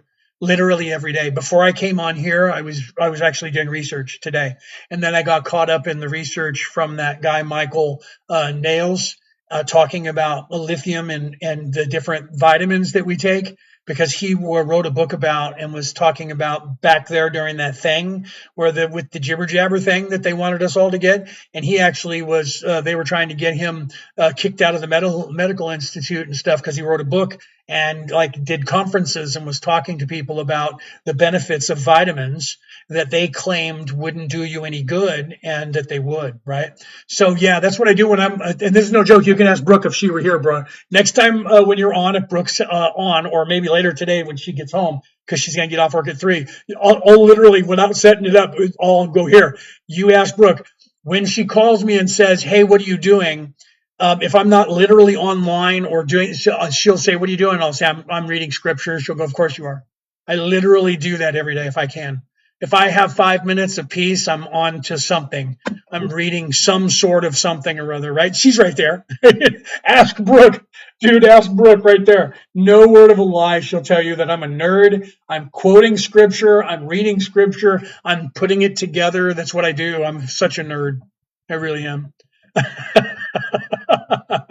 I am in New South Wales, Australia is where I am. New South Wales, Australia, in a city called Woy Woy. It's a Aboriginal city, original people's name in Australia. I was born in Walnut Creek, California, in the San Francisco Bay Area, and I'm over here living with my wife, who is Australian. Oh, you're in Adelaide. Okay, so we're kind of neighbors, right? I was just looking at Adelaide earlier today on the map. Brooke and I were looking at the map of Tasmania, and then we were looking at like different things because there was a few things that we noticed that have changed, like a possible timeline shift. And we were like, when did the 2 islands pop up like this from Tasmania at the bottom of the Australia? I'm going to get a mustache and grow just the mustache right here and grow the beard and have the Tasmanian mustache, right? Lloyd, you're in Melbourne. Did you tell me that before? So you're right down there at the bottom. We were thinking about riding down there. We were going to drive down there, but there were no tickets left that weren't like over $1,000 a piece because my San Francisco 49ers, because I'm from the San Francisco Bay Area and I'm a fan of the San Francisco 49ers, they're coming to Melbourne in August, no, September 11th. They're going to be in Melbourne playing the Los Angeles Rams, right? They're going to be playing a game there. Brooke and I were going to drive down and stay in a hotel or maybe one of the caravan parks, because you know how they have those little houses. we were going to stay there and go and see the game, but we didn't hear about it until the tickets were all messed up, right? Yeah, Melbourne. Yeah, he says yes, right? Melbourne, right? Yeah, I know. First time I said Melbourne, Brooke looked at me and said, "What did you just say to me?" And I'm like, "Melbourne, Melbourne," and she's like, "No, Melbourne. That's Australia, bro. That's Aussie." And I was like, "What?" So I'm getting used to. I've been here almost a year now, full time. So I'm getting used to the words because I just had Brooke. There she's laughing, right? I love you, baby. So yeah, because I had listened to her talk forever, but not everybody else. And so I come over here, and now it's weird to hear Americans talk. I mean, I have this accent, but it's right. Yeah, how to meet canoe, right? Yeah. So let's see. What do you miss about America, about home? The food, right? I'm from California, so Mexican food. There's only one Mexican place here in this area, but it's actually a company from America, from Philadelphia. They got good Mexican food. There's far better seafood over here than there is in America, and I'm from the San Francisco Bay Area. There's good fish over here, but I miss some of the I don't know. I think it's more just the like Mexican food, the culture that is the West Coast, that Santa Fe culture. I kind of miss that. But otherwise, I don't really miss much. It's almost identical. I'll tell you right now, Australia and the Australian people are America. They just drive on the right side of the road. They have the same attitude. They just have a different accent. If you know the Bostonian accent, Brooke didn't believe me. The people in Boston, Massachusetts, those Irish people in Boston, talking about parking the car. Your cousin from Boston. And I told her, I said, I'm telling you that there's people in the United States that are not Australians that sound just like Australians. And she said, no, no way. And so I turned on The Departed, and everybody in that movie is from there, right? So they were actually most of them were using their actual accent that they've been hiding forever. And they were able to sound like Southies, right? And Westies, right? If you guys are from that area, you know what I'm talking about. If you're a Bostonian or you're an American Irish, you probably know what I'm talking about. So we watched that movie, and she was like, "Oh my God." And I was like, "I'm telling you, I don't know how it evolved that way, but the Irish accent in America, in Boston and around that area, is the same as an Australian accent, almost identical. It's crazy, right?" So it's crazy. But so she was watching, and when they were like, "You want to go down the car park? Come on, let's go down the car park. We'll figure this out right now. You want to go down?" And she was like, "Oh my God, dude!" I'm like, when they get mad, they sound more Australian, right? She goes, "Oh my God, I love this movie."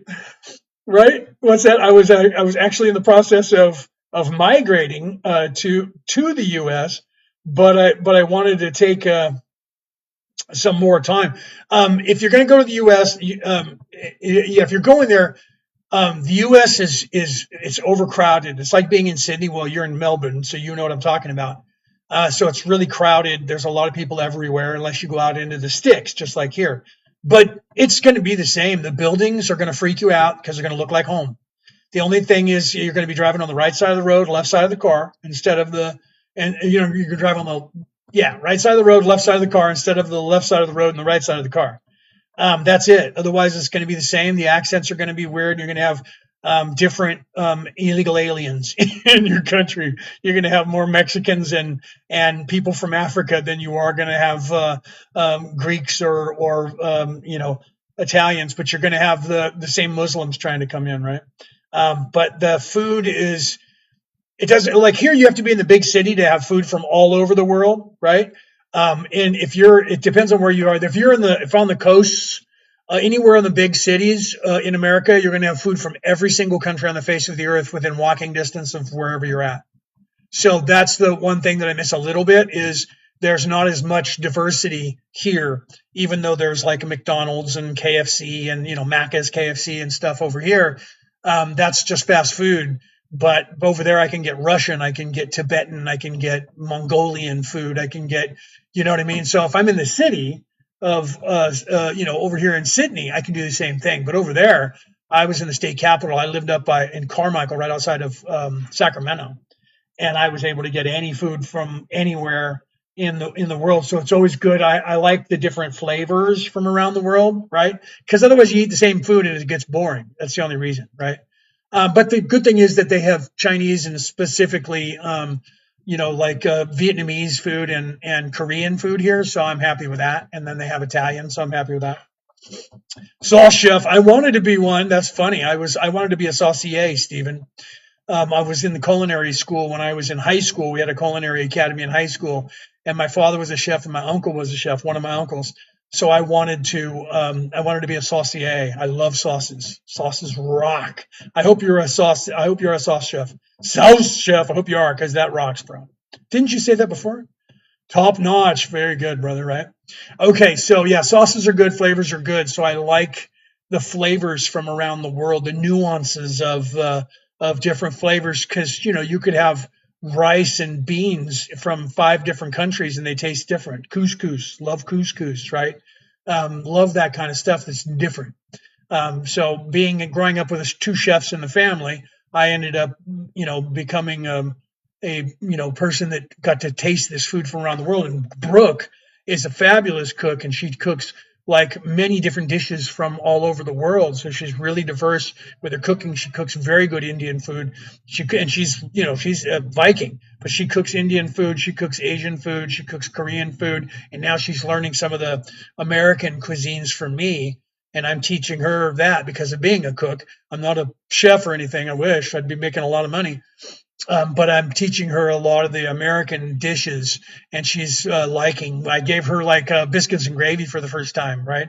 I still haven't done hash, right? Corned beef and hash. I still haven't done corned beef hash yet for her, but one of these days I will, right? So I'm giving her some of these things that are all American. Okay, let's get back on track, because now I'm playing around with food, and some of the people in the audience are going, "What are you talking about, bro?"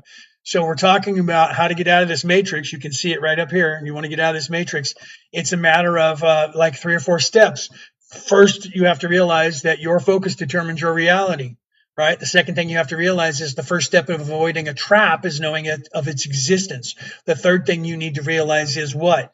Nutrition. We are what we eat. Nutrition feeds your brain, feeds your body, right? All of these people in the scriptures, Jesus said this, everybody said this, your body's a temple. They talked about that. What you eat, you become. So if you eat shit, you become shit. If you eat good stuff, you become good stuff, right? Yeah, I love me some Mongolian and Korean barbecue, right? Tell me those. I know those are 2 different cats, but I love me some Korean barbecue too. Yeah, that's good stuff. Love Mongolian barbecue. Love Korean barbecue. Yeah, right. I love anything like cut off of a spit, right? All that halal that you get, halal food when like a hero, a Greek hero. They have that, right? Cut that off the spit and put it on there and make some good spices with it. A good mayo or a good moly sauce. Moulinya. Wait, what did I just say? Good moly. Okay. So I'm making salmon potatoes right now. See, look at that, brother. Yeah, nice stuff. Salmon potatoes. I like that, right? The answer there, yeah. So yes, my answer is there. Laugh out loud. Yeah, right.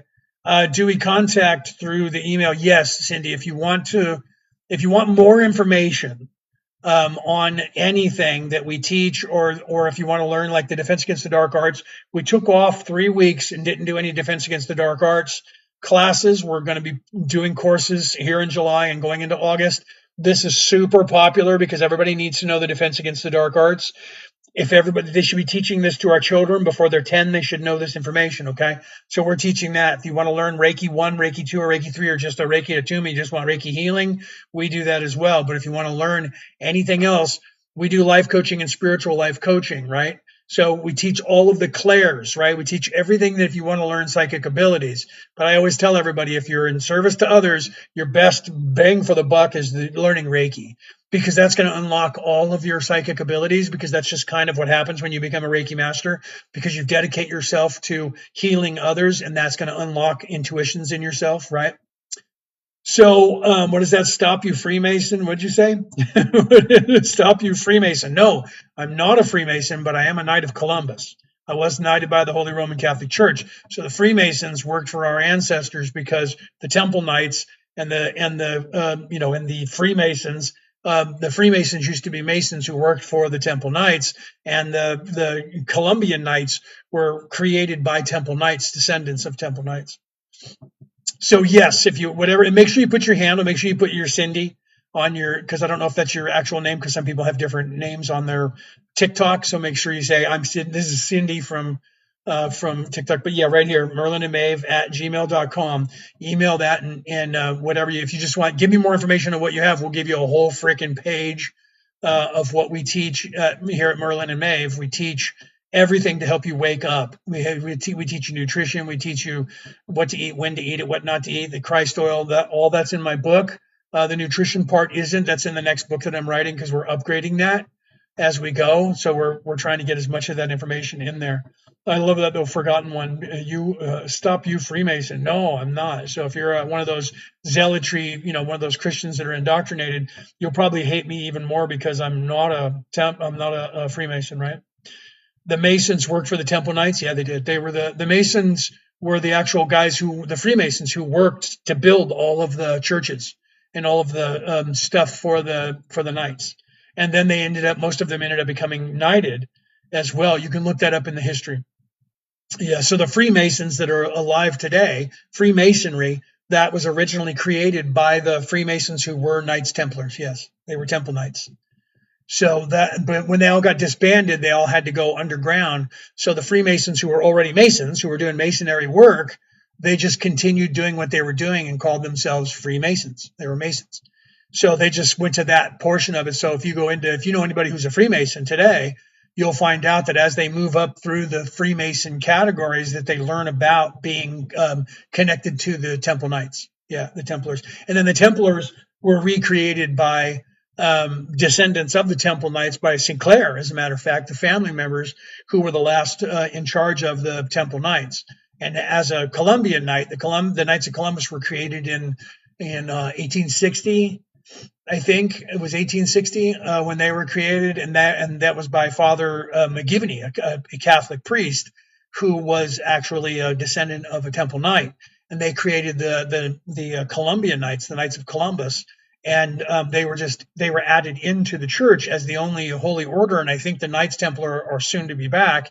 They were the first order that was added back, because the church disbanded all of the orders in that debacle of the 1099, 1207, in that time period between there when the church attacked the Temple Knights and tried to take all their stuff from them. So they disbanded all knights, and they Pope John Paul II, Papa Juan Pablo, Viva Jesus, Papa Juan Pablo, in nomine Patri et Filii et Spiritus Sancti. He brought the Columbian Knights back as a holy order in the church, an official order of the church. So now I'm a knight, that is in the official order of the Roman Catholic Holy See.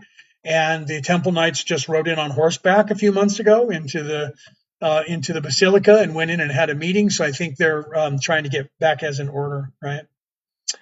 Why did King of France kill them? The King of France and the Pope in Rome at the time, okay, those guys owed the Temple Knights all kinds of money. And they realized at that point that the Templars had more land in France and in Italy and around the world than the church and the king in France did. And they also had more money and more power. So they, being greedy, decided that they wanted to take that from the Temple Knights. So this is where you get the number 13 being unlucky. I've done 2 podcasts on this, 6 hours of a podcast, 2 different podcasts, 3 hours apiece, on the unlucky number 13 and the Templar Knights, and why the number 13 is unlucky. So back in 1207, Friday, October 13th, 1207, I think it was 1207, because the timeline shift changed that date slightly, but it was Friday, October 13th. On that date, the Pope in Rome and the King of France got together ahead of time and planned to arrest the Temple Knights worldwide all at the same time, right? All at 7 or 8 a.m. Zulu time. They were going to arrest everybody around the world. So the Templar Knights got word of it ahead of time, and the Vikings came down. They paid the Vikings to come down with their longboats, and they took all of their gold and stuff and went back up to Scandinavia. I think they went to Nova Scotia, which means New Scotland, by the way. Nova Scotia, Canada. It's possible those guys up there digging in the money pit are going to find their stuff. They hid away everything. So on the date in the morning when they went to arrest all the knights everywhere, 99% of all the Templar knights disappeared, were never seen again.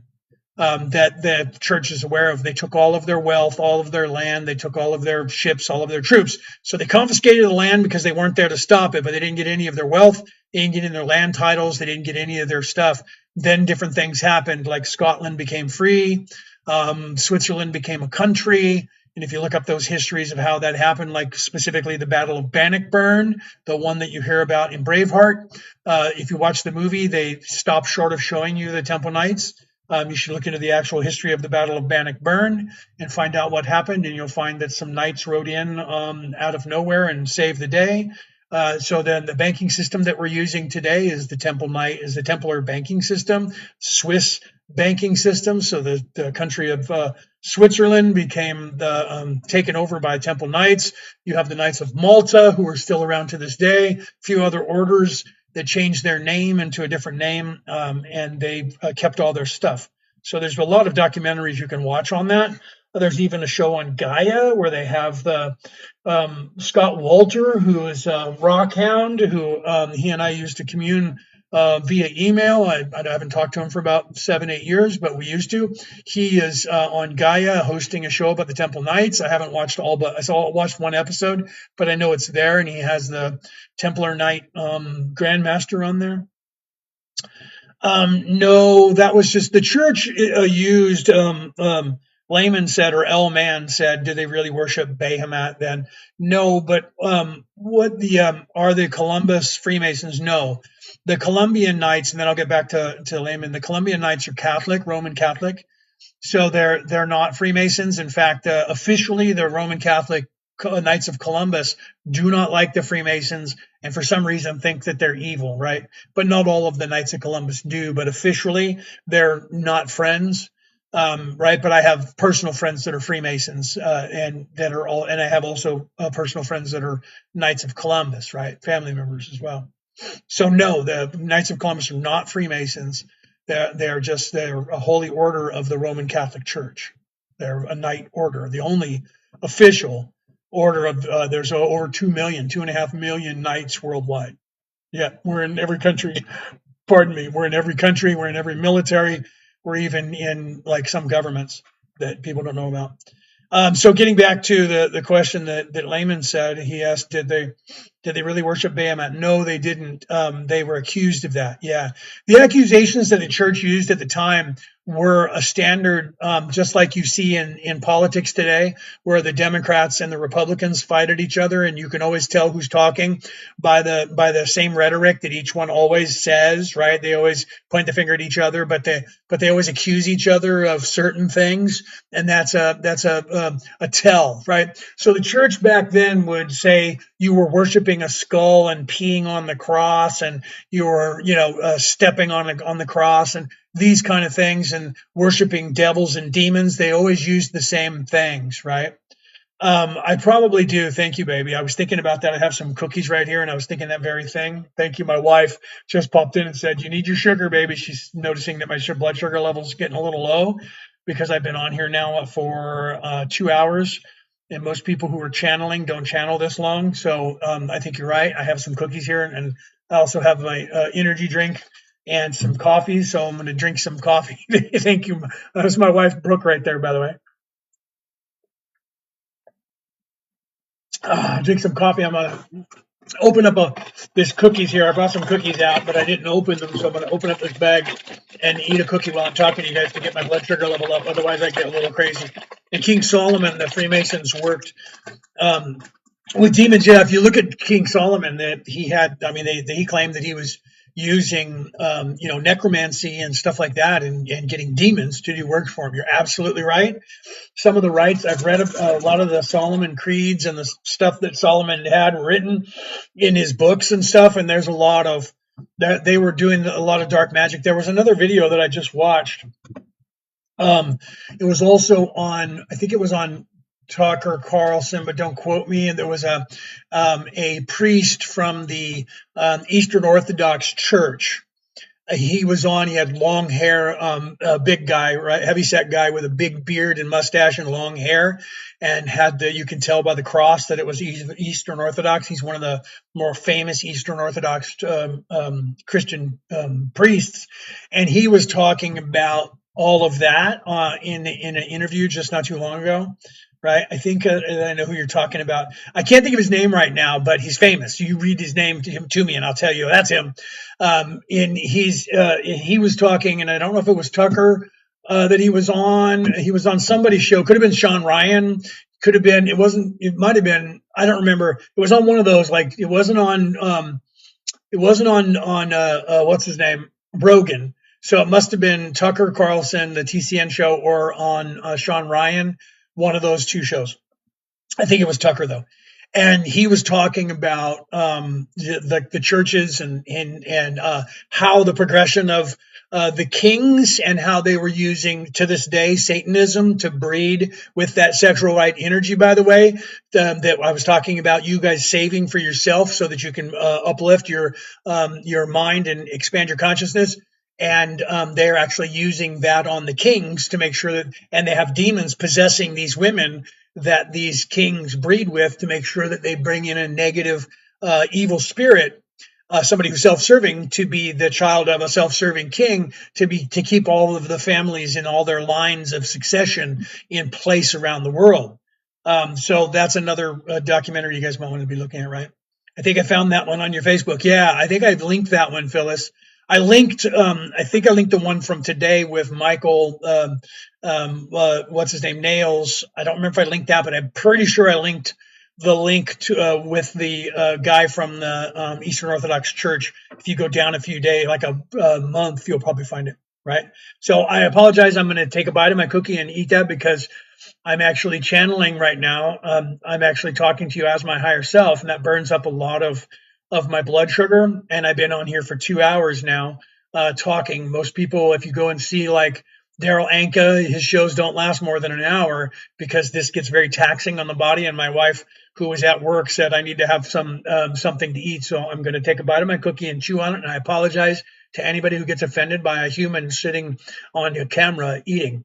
I have to recharge my blood sugar so that I can continue talking to you guys from this high level that I'm talking to you guys from. All right, so hold on.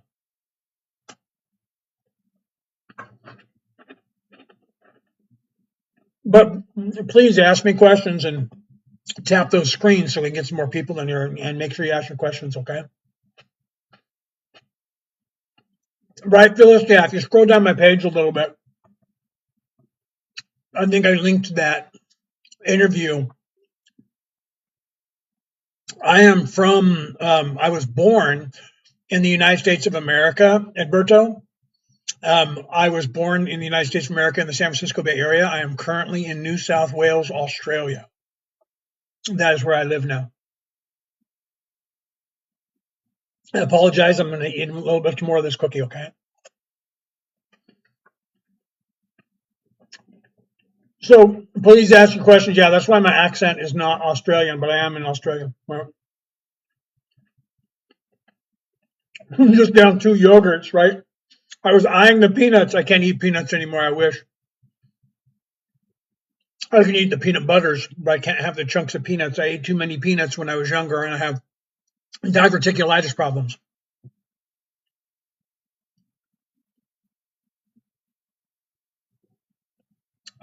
Forgotten one.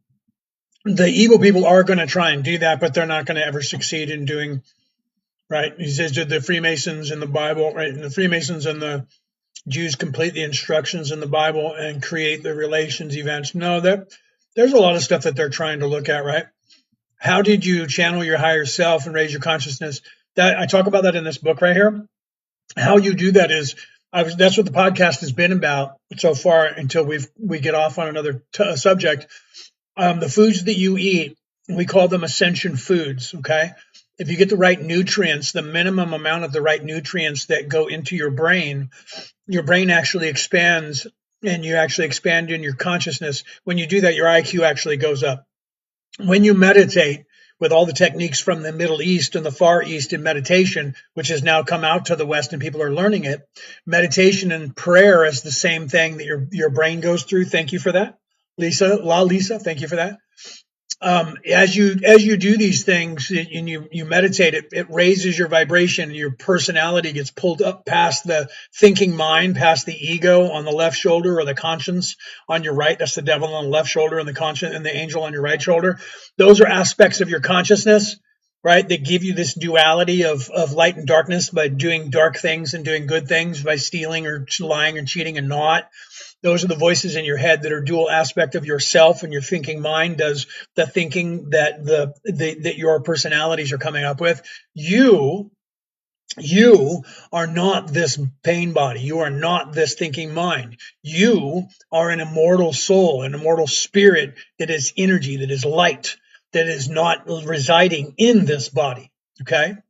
But you think that you are when you're third dimension. So expanding your consciousness is moving from when you're born as a human, you are, I think, therefore I am. You're self-aware. You know you are something. That's the first awakening. Okay. Then the enlightenment, the true enlightenment that every single religion on the earth is talking about, that enlightenment is the expansion of your consciousness to the realization that you are not this physical plane. You are not this physical body. You are actually forever. That's how you start getting that veiling that has your memory erased to where you think you just are what's down here. But that starts expanding your consciousness and starts putting cracks in that veil. And the more you expand your consciousness into that spiritual realm, into the place of not religion, religion recruits you. I wrote that in my book. Religion recruits you. Spirituality waits for you to find it. When you move up into that place of this isn't all there is, and you start ascending this, if you are taking care of your body as a temple and feeding it properly and getting the right vitamins and minerals into your body, your brain will not shrink.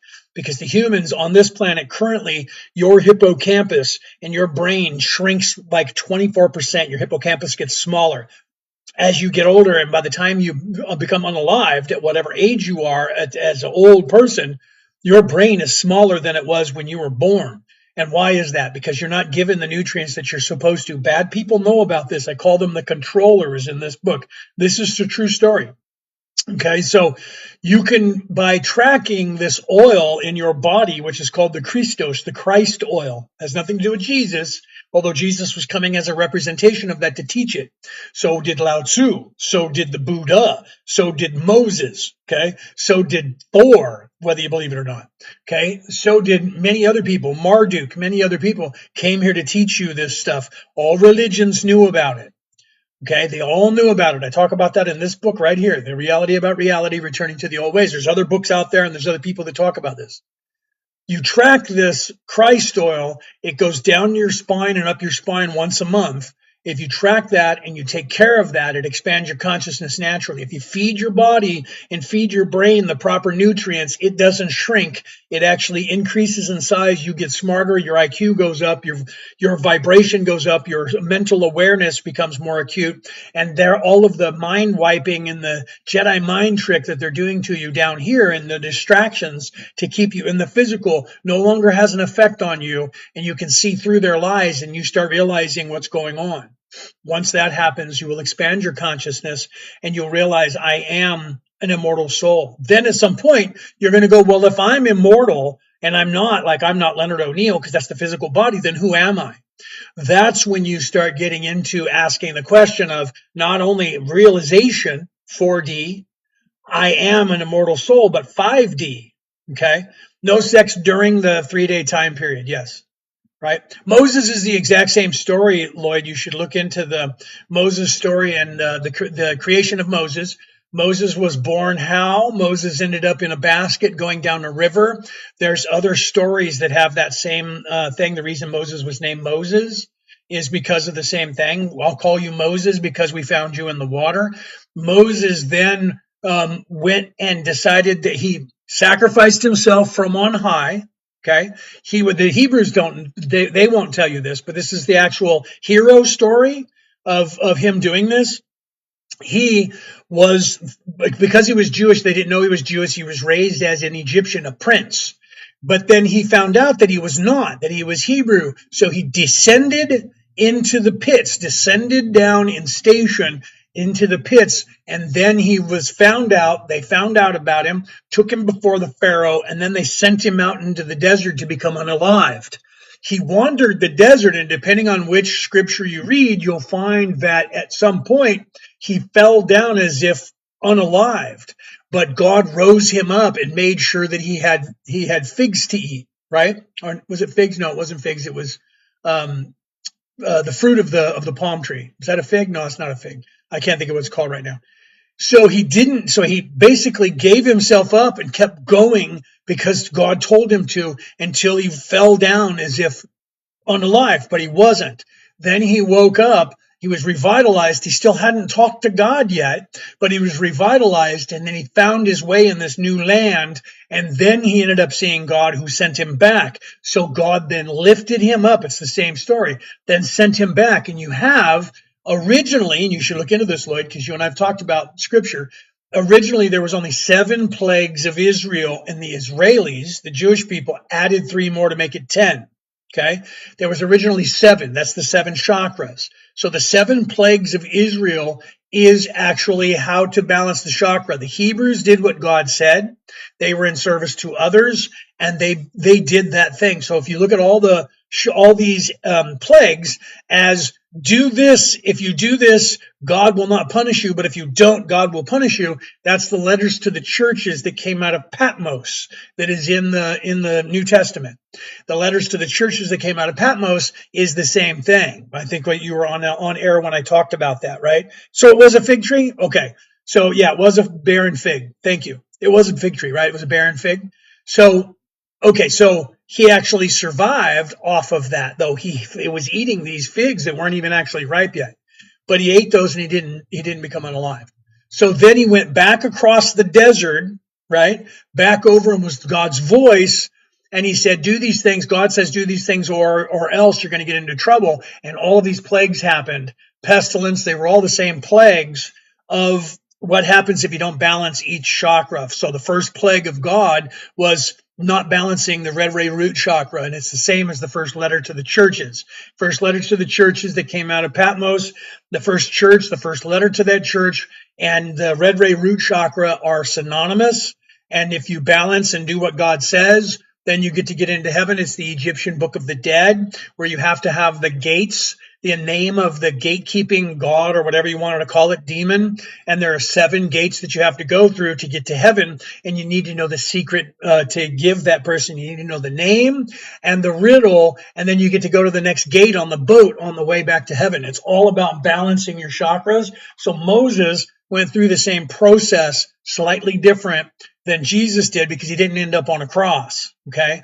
But he proverbially at this point, because in some versions, he actually fell down and become unalive, but God kept him alive, and he wasn't unalive. He was sleeping, and God woke him up. That's the actual vernacular they used in most ancient religions. If you look at Tiamat, when Marduk unalived Tiamat, she was not actually unalived. She was sleeping and ready to wake up at some point. That's what they did with all the frost giants and some of the giants. Okay. So if you look at that, Moses did the same thing, and then he said, if you don't do what God says, he'll utterly destroy you. And then he took the people, and they wandered the desert, and they went to the promised land, which is the land of milk and honey. Now that coincides with the oils that you secrete in your body. One is a honey-like substance, and one is a milk-like substance. One is masculine, one is feminine. One is charged with electricity, and the other one's charged with magnetism. That goes in your body. So he was taking them because God said, lead them to the land of milk and honey. So the 40 years was actually 30 years, and it's something that they've worked on. But it's because of the differences in time and the way they tell time. It was supposed to be the 33, as a matter of fact. Moses was also 33 years of age, even though he looked old. When he went up the hill and came down looking old, he was 33 years of age when he became the light of the world.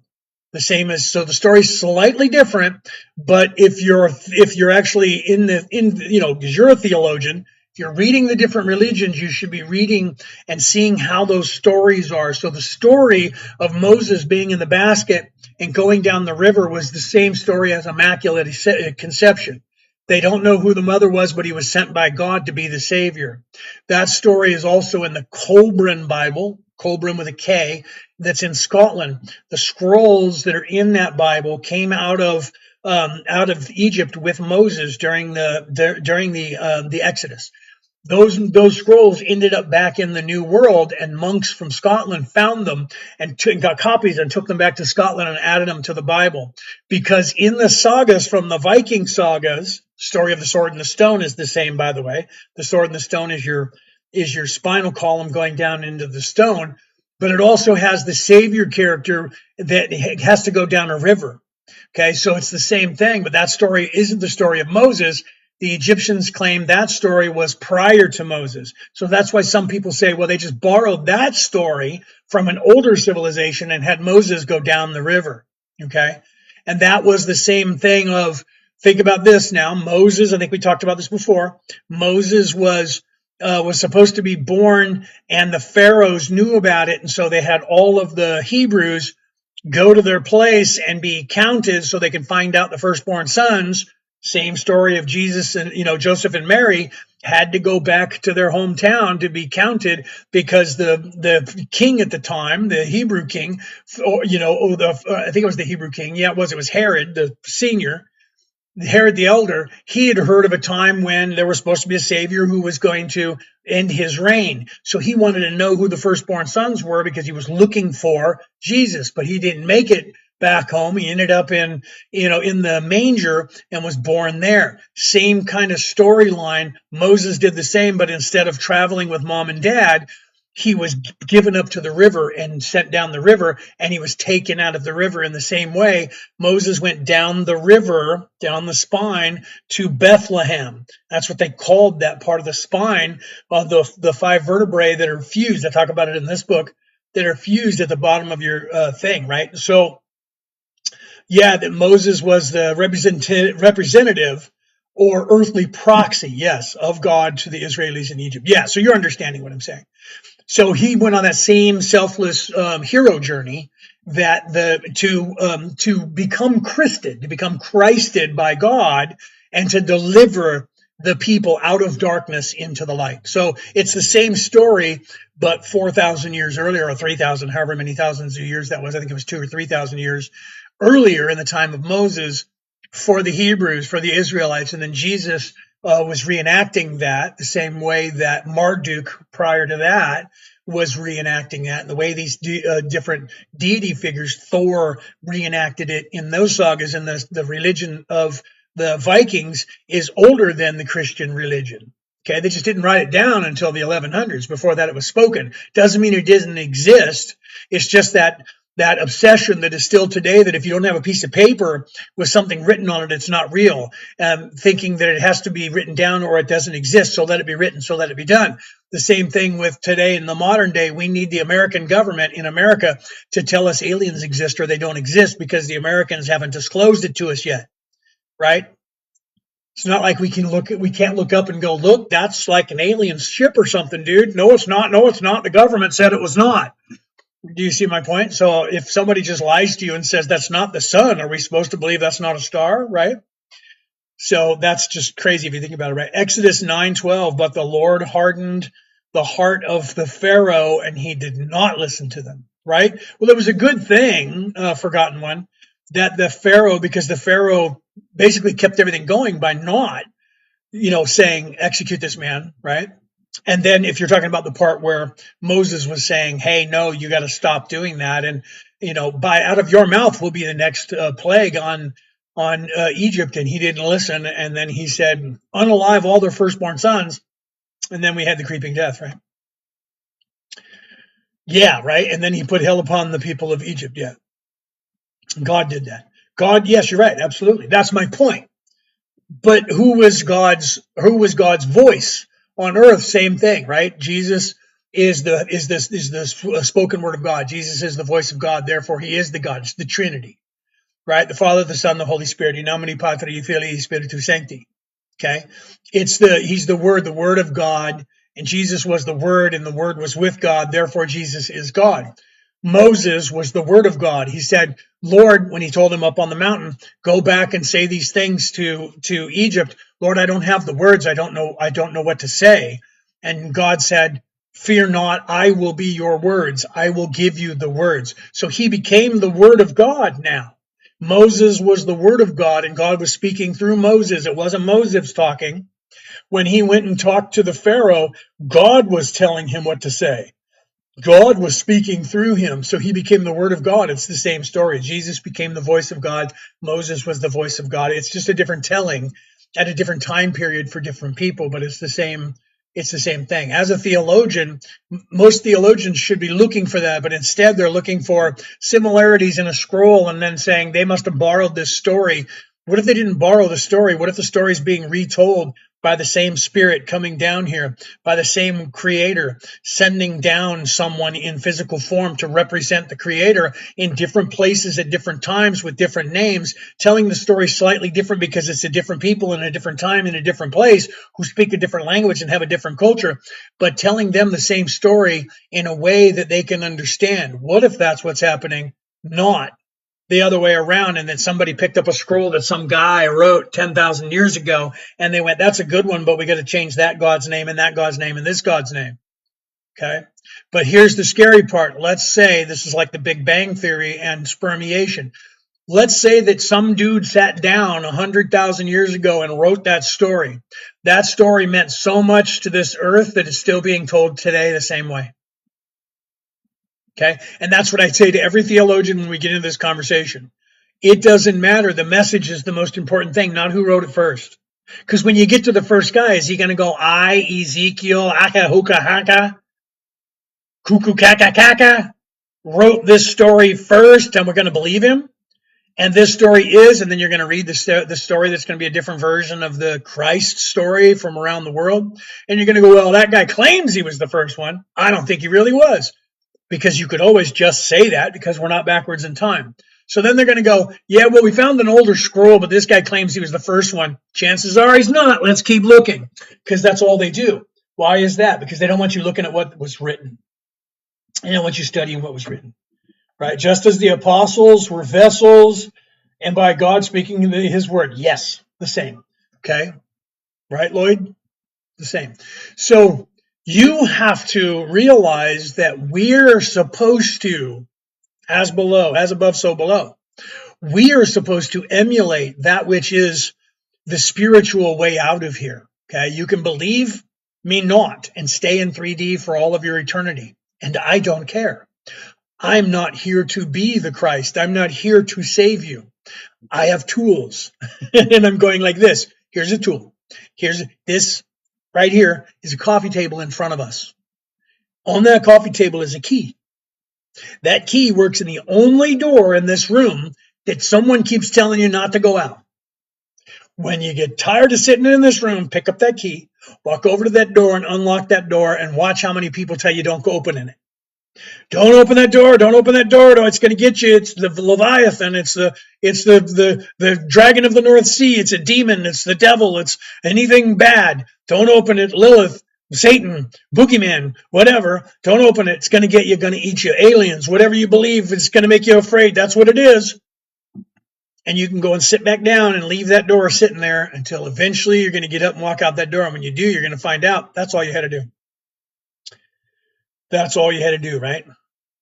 Ooh, how dreadful for the pyramid. Well, the pyramid was actually built to expand your consciousness. There was never any body in it, right? New International Version or Depart from Me, you workers of lawlessness. Yeah, it depends on, and that's the other thing too.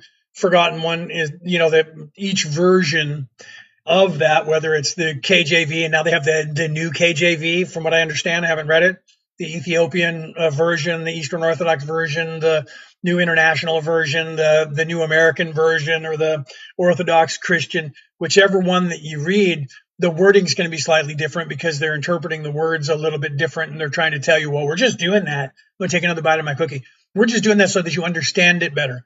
But isn't it making it worse, right? Isn't it making it worse, right? So yeah, you got to look at you got. Yeah, I know, but maybe we're going to make a new one with what I'm saying, right? Not inspired versus NIV, right? Yeah, I know. Yeah, all right. So the pyramid of the verse. He said Vatican. You're saying version. So hold on. I apologize. I got to keep my blood sugar level up. So let me get back on track with you can spend your entire life. I just watched this with different people that are scholars, historians, and theologians arguing online. Right, Lloyd and I can sometimes do this, and we start going back and forth. You get caught speaking in tongue. I have a version of this. Lloyd, back me on this. I believe the speaking in tongue was not just language barriers. I think speaking in tongue had just as much to do with opinion. Look at the time of Jesus. Let's just go to the Christian doctrine. The time of Jesus, the Sanhedrin, and I'm using this as an example so that you see where I'm going with this. The Sanhedrin at the time had different groups in the Sanhedrin that believed in different things. You had different organizations like the Pharisees and the this and that. They had the different ones. I don't remember what all of them were called at the time. Some were conservatives, some were Orthodox, right? Hasidics, right? You had the Hasidic Jews, you had the Orthodox Jews, then you had those who were worried about translating the Bible for the common man to make sure that they would keep their economy running. Controversial topics, I know, right? But here's my point. It becomes controversial because everybody's opinion will fit into one of those categories, and they would merge into those little gangs, right? And then what they would do is they would argue and vie for control of the Sanhedrin, and they never got anything done. It's the same thing that happens with governments, right? You have representation in your government, depending on where you are. You have people that are representing you that are in these Congress, in the Senate, whatever you call it in your country, and they're all arguing over their idea of an idea. And some of them are worried more about economy. Some of them are worried more about history. Some of them are worried more. Let's look at the judges in the Supreme Court in the United States of America. Some of them are old school. This is what the Constitution said, and they're constitutionalists. And then others are more progressive, and others are more conservative, and they have their ideology. It's the same thing. The problem with theology is the same thing.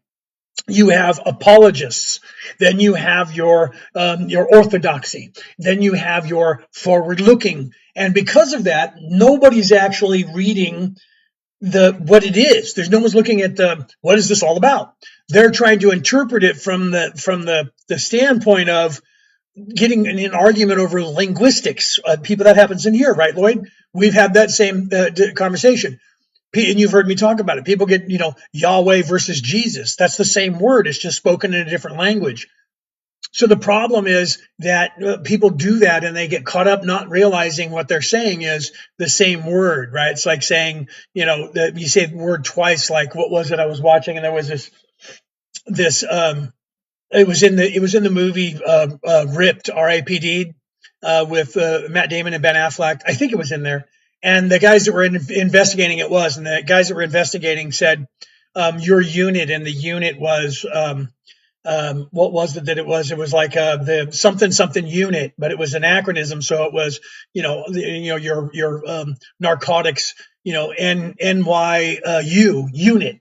And she says, it's not unit. You just said unit. The acronym means unit, and then you added a unit at the end. So the problem is that people are doing that with language and then interpretation instead of actually looking at what is the content. And I get, as a theologian, you know this as well as I do, I get that we have to go through the translation properly to find out what they were saying. The problem is that there's so many different translations into the different words coming down to us now when you go backwards, that people, if they don't look, which they don't do, they take on face value what somebody says online. And then that makes my job harder. It makes Lloyd, because Lloyd's a scholar, makes your job harder, because they'll go, Jesus isn't his name. And you're like, oh, Jesus. No, you're taking the Lord's name in vain. Stop it. The name Yahshua means Jesus. Now, no, it doesn't. And if you're a linguist, in any way, you know that that's how it traces back, right? But if you're not, then people get mad at you. The same thing happens with scholars, depending on their camp, depending on where they, like my brother is in a theological college. He just graduated like a month ago now. But he's in a Christian theological college. So for the 3 years that he was in there, or the 4 years that he was in there to get his bachelor's degree and his ministry title, I'm talking to him from a non-denominational, even though I was a Christian, I am a Christian minister, and I was knighted by the Holy Roman Catholic Church, which makes me a minister and a monk in that version. And I have that title. I don't look at theology from the slant of Christianity. Sometimes I use that because there are more people on the planet that will understand that vernacular talking about New Testament, Old Testament, because there's 5 billion of the 8 billion people who understand that because they call themselves Christians. So it's easier, it's harder to read the room. For those people who don't know anything about Christianity, they might get mad if I use that as an example. That's why I try to go to the other religions as well. Okay. But my point is, they'll get mad. He was saying, he looks at me, and I've said this before. He looks at me and he says, do you know that the Hebrew Bible is not even a Bible? It's an apocrypha. He says this to me about 3 years ago, 2.5 years ago. And I looked at him and I said, you're right. It is an apocrypha. You know what that means? And he's like, well, it means it's not real. And I said, that's right. In Christianity, your religion isn't real either, because your religion only can exist if the Hebrew religion is real, because your religion was spawned from that religion and is based on that religion to be active.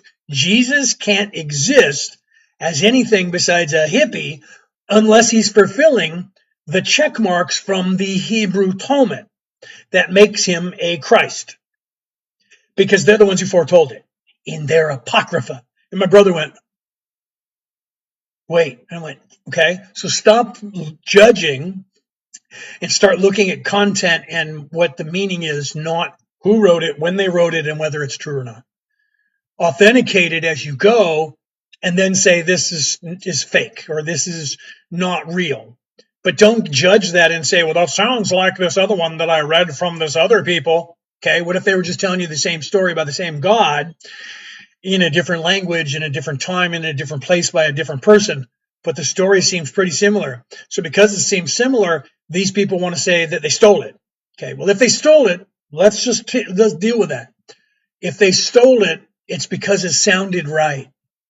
Okay, so if I were sitting here and I said, guess what? This is what's called daytime, because I'm in Australia. There's a thing that's called nighttime, and the lights go outside, and there's just twinkling ones way up there. That's called night.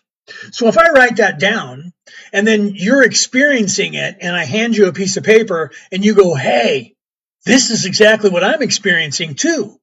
Then you take that back to somebody else and go, look, here's a writing. But I had to translate it into our language because I got from this other guy who didn't speak the way we spoke, but I understand him. But I'm going to translate it to our language. Now, does that make that what he's saying fake because he copied it from some other guy?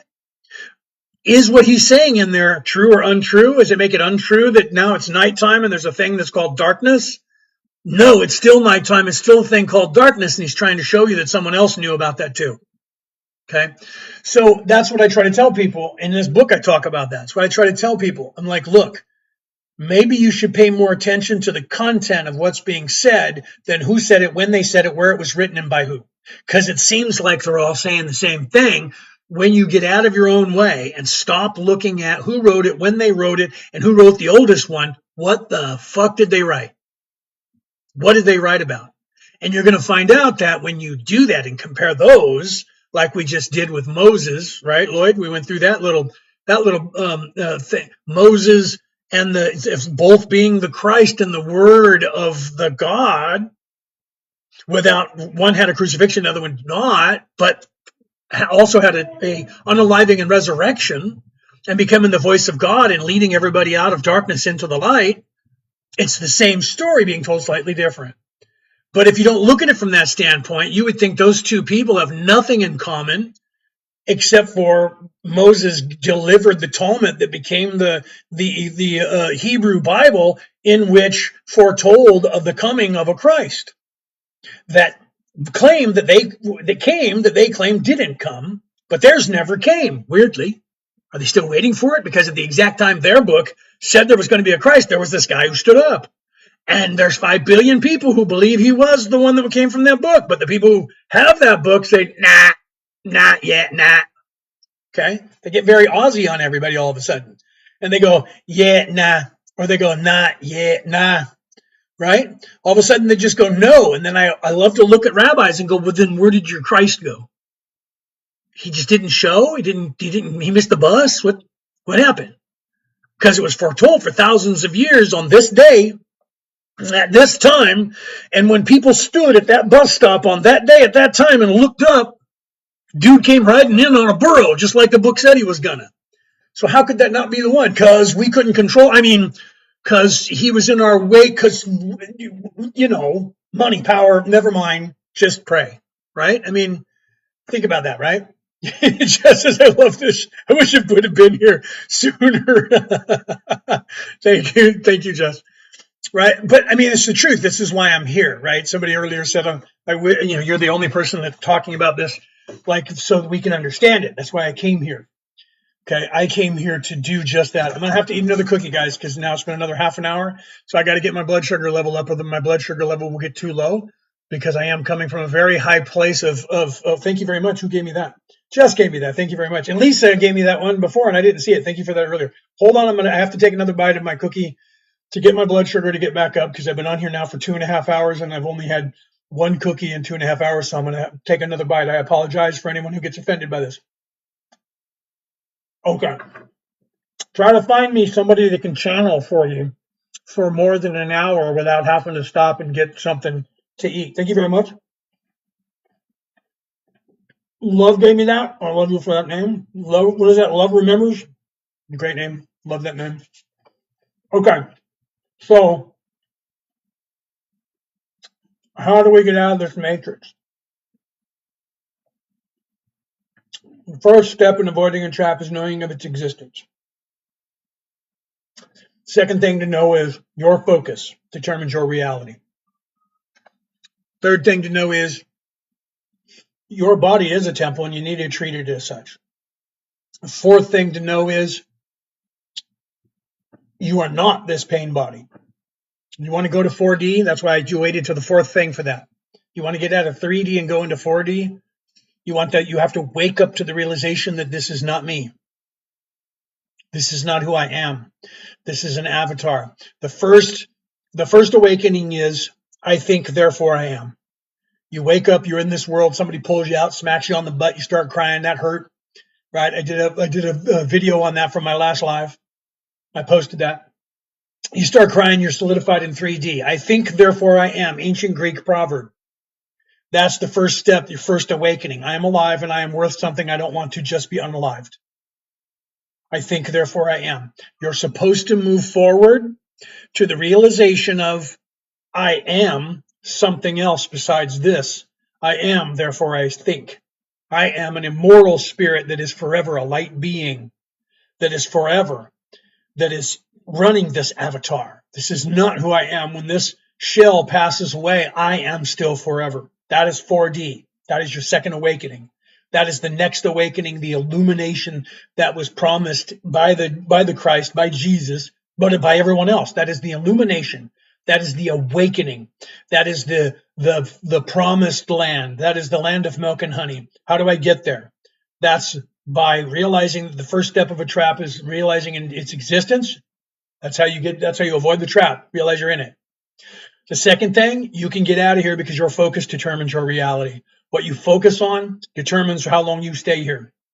Thirdly, focus on this body is a temple. This brain is a temple. To get out of this body and this brain and unlock it, I have to feed it the proper nutrients. How do I do that? I take care of it. I eat the right things. Talked about that earlier. You can go back and listen to the podcast after this on the replay, either on Facebook or on YouTube or on anywhere you listen to an MP3 broadcast. You just won't be able to see me. Okay. and you can get those nutrients that you need. The Christ oil, which is in this book right here, The Reality About Reality, Returning to the Old Ways, by me, Leonard O'Neill. You can get that all online everywhere. It costs you $3.99 or $4.99, depending on what country you're in, if you want to get it on ebook or Kindle or one of those things. Okay. Otherwise, you have to listen to hundreds of hours of my podcast to hear all the information that was in here. I talk about it all the time. I've been talking about it today. Christ oil, look it up. Find out the Christ oil. It's in my book. It's also in God Man, the Bible Made Flesh, by some people that wrote it in the 1940s. Everyone's talking about it. I have a friend who's talking about this. His name is McGalvery is his last name. He's a Freemason.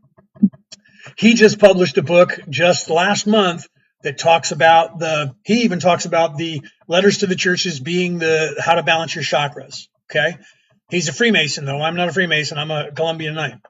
Okay. Yeah. The chakras. So you got to balance your chakras, learn what they are. The chakra, everyone wants to tell you, I talk about it when I'm teaching you Reiki right here. When I'm teaching you Reiki 1, 2, and 3, chakras were not invented by Hinduism. Those words are from that language. And that's what everybody knows now is the word chakra. But everybody knew what those things were. The Greeks called it a spindle wheel. The word they used was kirkos, which is where we right now in English get our word circle. Came from the Greek word kirkos, circle. Okay, so they knew that it was this spindle wheel. In the Bible, you hear it being told as a wheel within a wheel. Okay, so the Hebrews knew about it, wheel within a wheel. The Greeks knew about it, kirkos, spindle wheel. Okay, so too did the Japanese. The Japanese had a version of it. They called it Mitsubishi. Right? Do you know the car Mitsubishi? Look at the emblem for the Mitsubishi.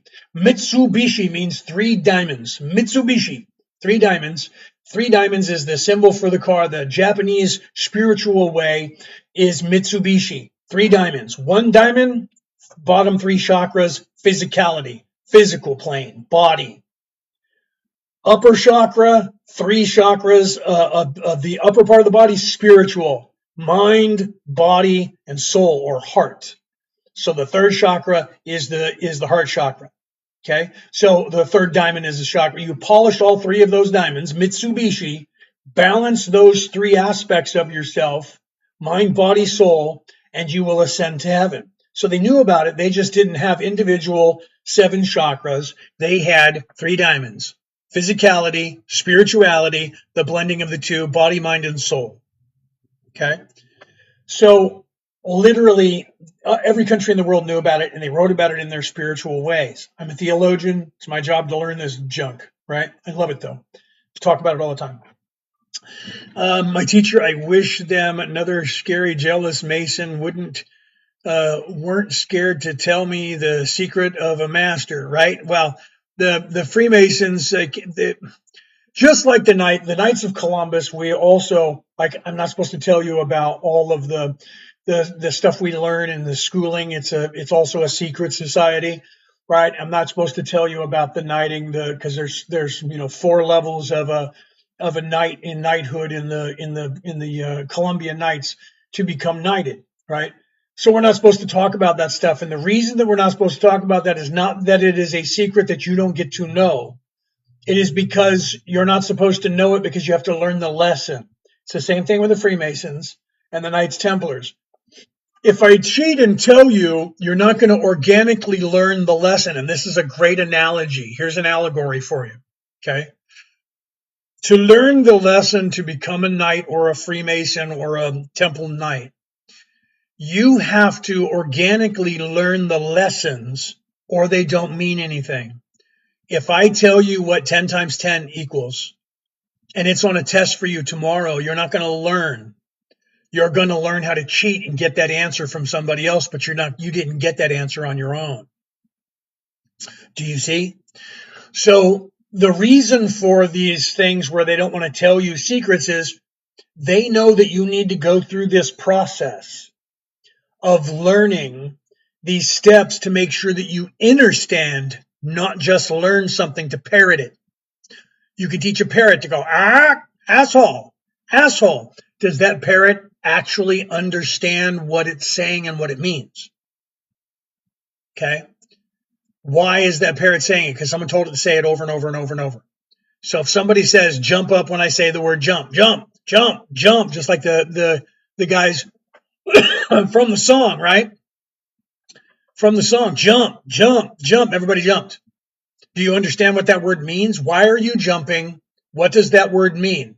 You don't know because they just told you to jump and you did it. They go, raise your hands in the air, right? Bring down the house. Why am I doing that? What is the act of me doing that? Does it have a meaning? If it doesn't, you're just jumping because it's music. You're just jumping because it's music. But if there's a deeper meaning, they need to make sure that you understand it. Okay. So the same thing goes for, and here's your allegory. The same thing goes for the way to ascend. I can give you information, but if you don't live it, it's not going to do anything for you. We tell people, like, when people go, well, I had this Reiki master that somebody told me that they did Reiki on them and it like made them worse and made them like possessed. No, but Reiki, if somebody is in service to self, they can't do Reiki because Reiki is not something that is given to someone who is evil. Even if I tried to attune you as a Reiki master or a Reiki 1 or a Reiki 2, if you're self-serving, you're not going to get what I get. I'm actually going to give somebody who's not in service to self. You're not. You're going to then have abilities, but the abilities will do bad things to people because you're already an energy vampire because you're in service to self. Okay. So you can get the certificate or make one up for yourself and pretend that you are, but you're not going to actually be able to Reiki anyone. The only thing you can do is steal their energy as a vampire. Okay. You have to be in service to others and be on that path. To weed out those people, you need to teach them because then you can see those who are in it for the prestige or the title or something else, and you weed them out. In the Knights of Columbus, you get weeded out by the third, attunement, like, for lack of a better word, becoming a third degree knight. By that time, you have to be invited to be knighted. Okay. So that means you have to be picked by people who are not self-serving because there was a time back during, if you watch the movie, the Kingdom of Heaven, Guy de Lucion and his brother, they were evil. They got knighted because they volunteered to be knights and they went there, but they were self-serving, started a war, went through that whole debacle. After that time period, all knights had to be vetted before they could become knights because we didn't want to have knights any longer who were evil robber knights in the order. Okay. So you're vetted before you get there. So you have to be, that's a great movie. I love that movie too. Because the knighting in that movie, in the Kingdom of Heaven is actually the creed that you get. I had the script, right? And when he said that, I was like, wow, that's like almost word for word. And then he backhands that guy and he says, and that's so that you don't forget it. They still do that. They just don't smash your face, but they used to. So that movie, when he knights those guys, is actual. Okay. But he did it because they were fighting and they had to. And that's when the guy said to him, just make a man a knight, make him a better fighter. And he looked at the guys and looked back at him and went, yes. Okay. And, love that movie. That's a great movie. Then you asked Ridley Scott, who wrote it or who directed it, produced it and directed it. And he said it was more of a documentary than, because it's true. That story, if you look it up in history, the only thing that story they're not 100% sure of is that Balian was actually Godfrey's son. But they existed at the same time. And the events that you see taking place, thank you for that, Petra. The events that you see take place in that movie are actual. You can look them up in history. That events actually happened the way you see it. Okay. So that movie's real, about real people that really happened in real life. Okay. Great movie. Love that movie. Okay. So you have to live the life and walk in the shoes to be chosen, and you have to be vetted because this is a serious matter. And the same thing goes for Reiki, right? So I tell people, if you're self-serving, don't bother me with trying to fool me because you can't fool the universe. So it's not going to work for you. But I'll take your money if you want to go through the motions and you want to prove to yourself, I'm going to get something from this guy. Ha ha ha. I'll take your money and I'll actually attune you. And then you can do whatever you want with it because you're not going to get what you're supposed to get from me. You'll only get the package that self-serving people get. Okay. Because that's the way it works. There's two packages of enlightenment that you get in this third dimensional illusion, Now, this is me talking to you as Kelto here from the 11th. There are two packages that you get here. You either get the self-serving one or you get the in service to others package. Okay. That's why people that are in service to others, they go, why did that guy do that? Why is that guy, why would somebody just murder people? Why would somebody do that? I can't say that word that starts with an R and ends with a P, ends with a PE, but the word ends with a P sound. You know what I'm talking about, where they violate someone. Why would they do that? And they go, I don't understand why they did that. You don't. You don't understand why they did that because you're not self-serving. You're in service to others, so you have no idea what makes them work, what makes them tick. Okay? My job is to know that. I'm a tactician. My job is to know that. What makes them tick? You want to know why they did that? Power, control, money, fame. That is what they are, living in the flesh. They did it because they can. They did it to dominate you. They did it to get their rocks off. They did it to increase themselves on an evil level. That's true. Okay? That is true. And most of you have no idea. That's why we teach defense against the dark arts. Everybody in the world should know this, right? We use that term, defense against the dark arts, because everybody knows it from the movies and the books, right? But everybody should be learning how to defend yourself against evil people. By the time you're 10, you should have all this knowledge. Okay? Truly. Truly. And we do it online, so it doesn't matter where you are in the world. Okay? 2-day Zoom course. Bing. Okay? If you guys want to learn the defense against the dark arts, email us at merlinandmaeve@gmail.com. We're going to be scheduling them, and we try to put like one a week, sometimes two a week, depending on how, because it's really popular. Once people start realizing it and they start talking to other people that were in the class, they all want to get into it, right? Where are the altar and the prayer? What are you saying? Where's my altar and the prayers? I'm not sure. Maybe I missed something you were asking before that, Petra.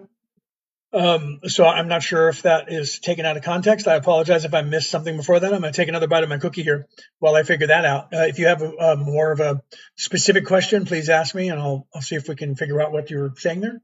Right? I'm going to take a bite. Sorry, I apologize. I need blood sugar. If I don't keep that up, I won't be able to keep going. It's been 2 hours and 45 minutes, and I'm still, channeling. Most people will only channel for a few seconds, and my wife just popped in, and she'll start yelling at me and say, "Eat another cookie."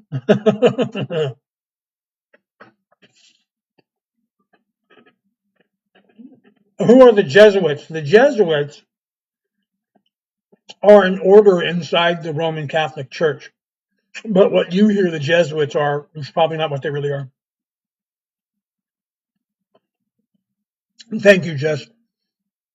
I'm trying to teach the reality about reality, how to get out of here in a basic, comprehensive way, because it's been secreted and it has been occulted, and people don't understand it. You know what I mean? I don't like the way people have been telling about it. It sounds like my wife is on her way home. Is she on her way home? Somebody's doing something. I think it's my wife. I think Brooke's in the car on her way home. I love you, baby. So, thank you for that. Right? So we are co-creating. So we are the altar and the prayers. Yes, agreed. I wasn't sure what you were asking because I've been talking about a lot of stuff. But yes, we are the altar and the prayers. Our focus determines our reality. Thank you, baby. There's my wife. She's just popped that up there. Brooke O'Neill is my wife. You should follow her too. So, yeah, the reality of reality is, reality of reality, returning to the old ways is my book right here. What is the reality about reality? Not the reality of reality, the reality about reality. Here, let me pull this up on the screen so you can see it. Because if you Google the reality of reality, it's wrong. The reality about reality, returning to the old ways by me, Leonard O'Neill. Okay. So the reality about reality, not the reality of reality. The reality about reality, what's really going on here, what is really happening to you. None of this is happening to you. All of this is happening for you. Okay. I'm going to take another bite of my cookie. So if you guys have any other questions, please type them in the chat here for me, and tap those screens so we can get some more people in here. I keep forgetting to do that while I'm talking on my other phone, but let me take get my blood sugar level up, because now I got a cat in my lap. Look at this. Hi, baby. This is Orion. This is little baby Orion. She's the little baby kitty. I gotta put you down, okay? I love you. That's little baby Orion. She's a black cat. She has a little patch, a little piece of white right here, and then a little bit of white on her belly and the little tip of her tail. Right on the tip of her tail, there's a little bit of white. She's a cutie. She was born in February. She's our little baby. I had a black kitten pregnant with a female. Yeah, love those. We have friends that had a black female and a black male, and Brooke said we got to have a black cat, right? I said okay, right? Merlin and Maeve, come on, right? Druids, Druid, Wiccan priest and priestess. So see, that's contradiction in terms when it comes to the church. They would excommunicate me because I'm a priest in another form of spirituality that's identical to theirs, only told differently to a different group of people on another place that they tried to convert. By the way, by saying, "Look, your God and our God are identical." Yeah, think about that, right? Lloyd backed me on this, right? So the Roman Catholic Church. I'm also a minister in the Christian religion and was knighted by the Roman Catholic Church. So don't get me thinking, or don't think that I'm some sort of atheist or something. The Roman Catholic Church goes over to Europe and tries to convert the Scandinavians, all the Vikings in Europe. So to do that, they show the parallels between Jesus and Thor, between Jesus and Santa Claus, and they go, look, your God is our God because the things that Odin did are the same things that Jesus did. So they literally compared notes to get them to convert to Christianity, okay? And then say that their religion isn't real, but they use the fact that they're so similar. The religion of what they call the Bohemian religion is actually thousands of years older than the Christ story, right? So weirdly, but it's the same. But see, as a theologian, I tell you they're all the same. They're all the same. There is that hero story, another book that you might want to look at that I haven't read all of, that I'm going to have to get, but I've listened to the man for years, Joseph Campbell. And he wrote a book called The Hero with a Thousand Faces. It's like this thick. I'm going to have to get a copy of it. I left my whole library is in California at my sister's house. I'm going to have to get a whole new library over here. I just haven't started doing it yet. What is this? The forgotten one say Matrix movie creator Oracle Destiny. The Matrix movie, the creator of that movie was trying to tell you exactly the same thing about the Christ oil and you being stuck in this matrix and your focus determines your reality. But the bad guys stole that script from him and made the movie that they did, and then made that a movie franchise, and then morphed it and stole it and destroyed it, and basically said the AI God is the true God and AI is beautiful. And that's what they did with that story. But the premise of the first movie is you're stuck in a matrix, but they changed it, and you're stuck in a matrix with a thing stuck in your brain and a pile of goo, and there's aliens eating your energy. That's just not what was originally being told. But he was trying to get it past the censors by giving you this allegory about that, so that he could then give you other informations in the rest of the story, which are still in there. If you look at that entire storyline, Neo was Jesus. John the Baptist was Morpheus. Okay, and you'll see even what's his name, Lawrence Fishburne will tell you that it was Lawrence Fishburne. I can't think if it was him. The actor that played Morpheus will tell you the same story, that it was the story of Jesus. You even had the guy turning them in being the Judas character. Okay, so it was just a retelling of the Christ story. It's still the same thing, like the Hero with a Thousand Faces. It's the same storyline being told to you of the same thing. You could take that and turn it into a religion in 1,000 years, and then it would become a theology, and people would be comparing it, right? Yeah, everlasting. Yes, because you're supposed to be. That's your next awakening. Your illumination is supposed to be when you realize, I am not the thinking mind. I am not this physical body. I am an immortal. I am something that is forever, and this is just an avatar. That's your next level of awakening. Your first level of awakening was to realize, I think, therefore I am, and then you're a human, and you're like trying to figure this out. Then eventually you're supposed to realize, I am, therefore I think. Okay.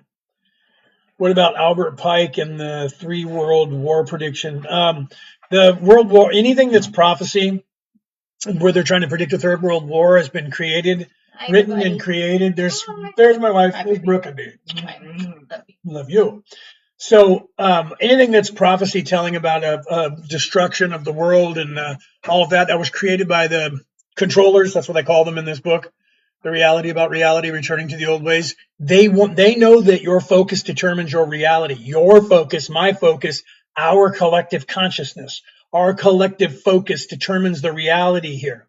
Look at Matthew, right? What was that? Lloyd, was it Matthew 21:8 or something like that? Matthew 18 to 24. Okay, look in Matthew, and in that you're told in there's that line that you hear where Jesus says in there, that's just in that religion, but it's everywhere. What you do on earth, what you sow on earth, I shall too sow in heaven. What you reap on earth, I shall too reap in heaven. That means we are creating the new heaven and the new earth. We're co-creating here. Bad people know that. So if they can convince everybody that there's going to be a world war and we're all going to become unalive, we will manifest that.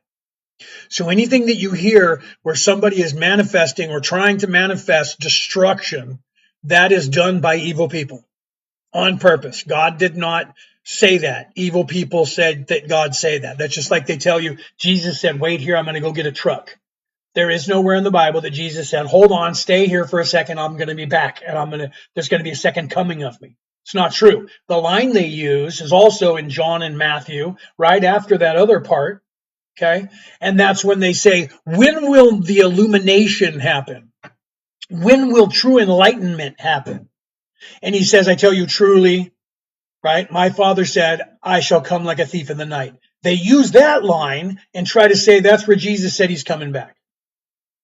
Okay. And that's not, he didn't say, I'm telling you. He says, my Father said, okay, that I should come like a thief in the night. He was talking about your illumination. He was talking about your illumination of your awakenedness, not the rapture. Okay. And then they just start trying to morph all that stuff, right? Yes, God is the creator, right?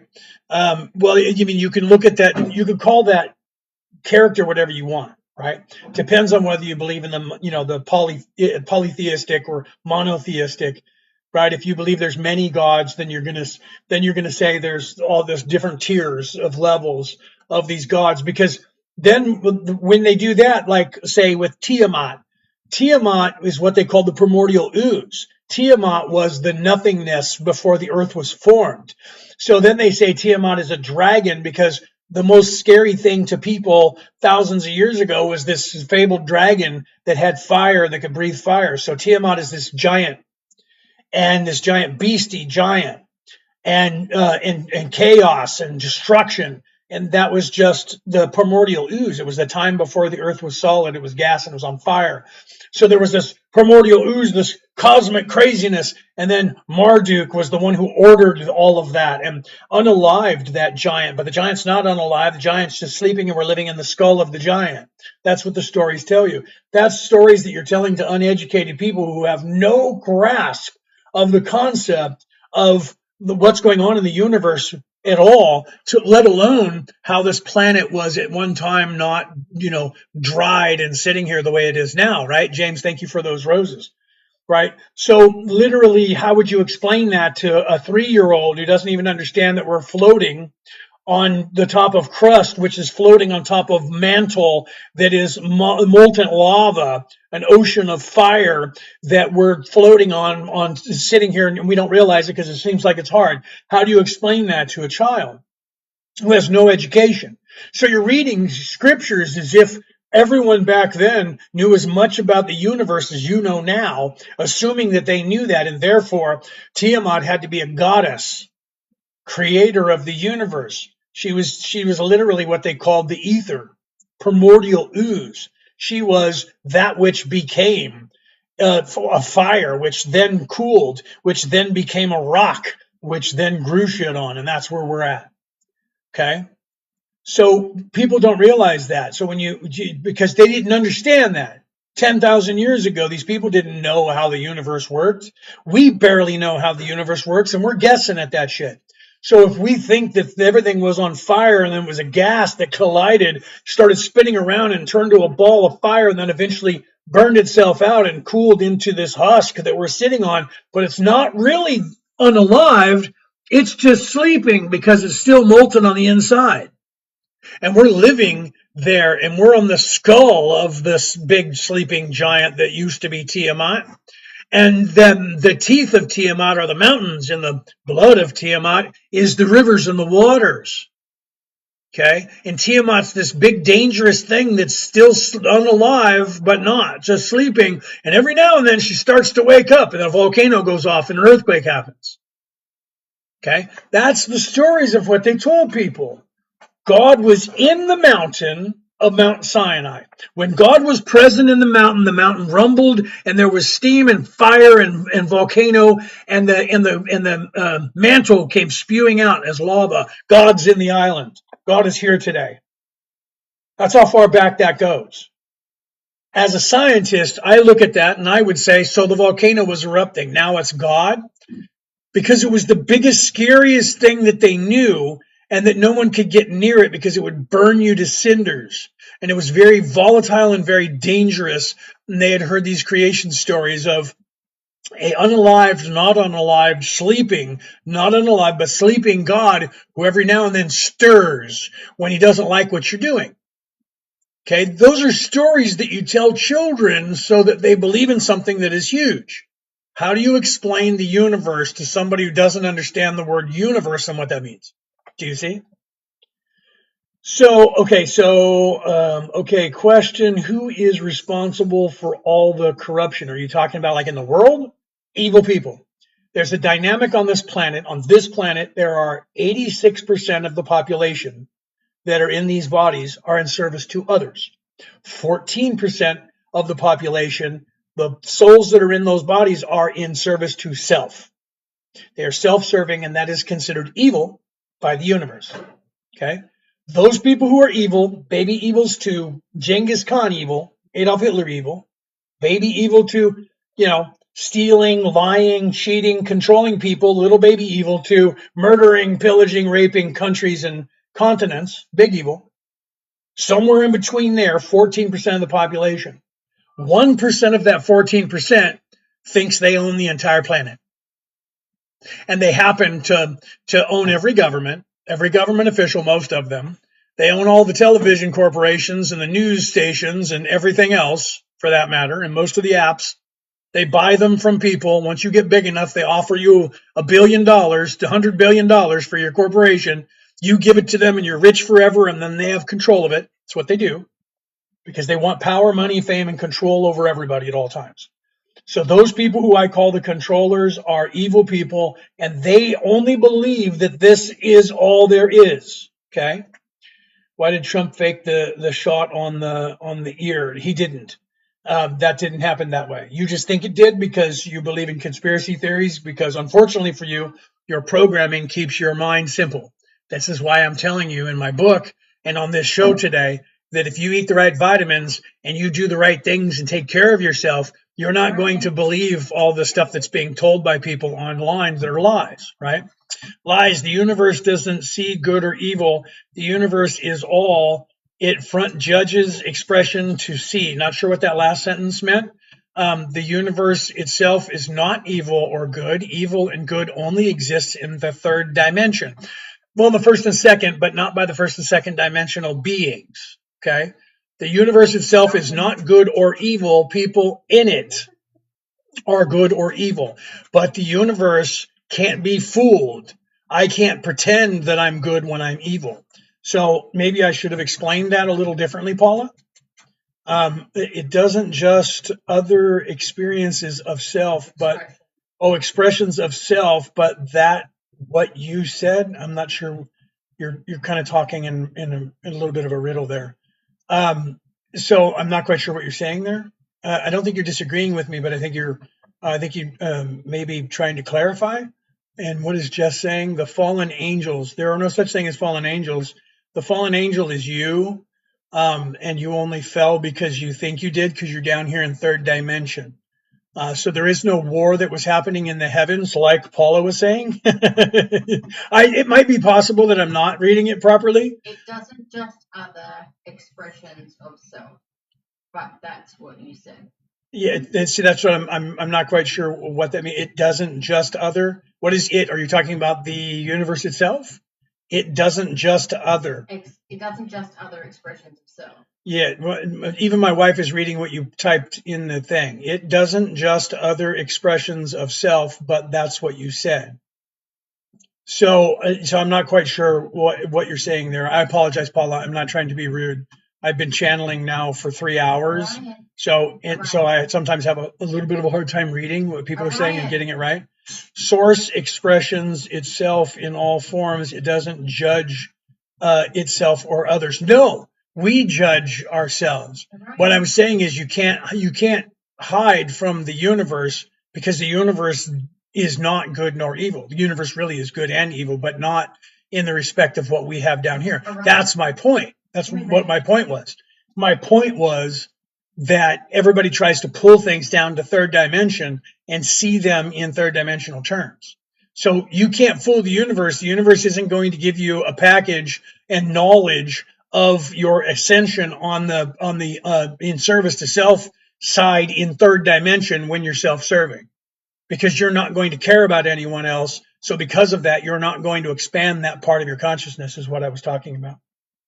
Consciousness is key. Aaron is here. Or are you A.A. Ron, right? Are you American? Are you A.A. Ron or are you Aaron? Sorry, I thought that was funny. Why are we deemed crazy people when we ascend in the consciousness? We're not actually deemed crazy. That would be like you're saying that if we were ascending in consciousness, that somebody else was seeing us and calling us crazy. That's not a thing that happens either. Judgment and craziness and stuff is only down here with people down here, right? Isn't it all different ways of teaching different things? It's all teaching us God is with us. Yet, yeah, within us. Yet, well, that's my point earlier. As a theologian, I'm not arguing all the time over who wrote what when, because you're just chasing your tail when you do that. All of the religions that are out there came from a spiritual practice that was a way to get out of here, and then it was controlled by people in another time. You guys have to be patient. Channeling in the 11th dimension in a 3D world is tough enough. He's been streaming now for a few hours. So when your sugar levels get low, unfortunately, it can skew the reality between worlds. So please be patient with him. Just be a little bit more thorough with your talk, like your words. If you don't understand it, yeah, just repeat it in a different way. Might be easier for him to read. Thank you. Sorry, guys. Okay, so that's why it's usually when somebody's doing this, they're sitting in front of people in an audience and the questions are written down and they answer those questions, or somebody gets up and asks the question and I have an interaction, right? But because I'm doing this online and I've been on here for 3 hours, it burns up the blood sugar and sometimes I misunderstand what your questions were asking. Are we in a simulation? Only in a simulation of the mind. It's not a computer program like the movie The Matrix said. It's a simulation that is in the mind or for the mind, because none of this is happening to you. All of it's happening for you. You're not in the universe. The universe is in you. We are not in the universe. The universe is in us. So all of this is happening in our minds. We think this is happening, but it's actually not. We're pretending and coming down here because we come from a very high plane of existence, and there we're immortal and we don't need food and we don't need water and we don't have disease and we don't have strife. So we've created this place to come down here. But when we came down here, when we first created it, we knew who we were up there. And so we weren't really learning anything because we remembered who we were. So we had to be veiled so that we don't remember who we are. So we come down here and we're veiled now and we're having an organic experience, but we're supposed to at some point remember who we are and start moving back towards the creation or the creator. Sugar.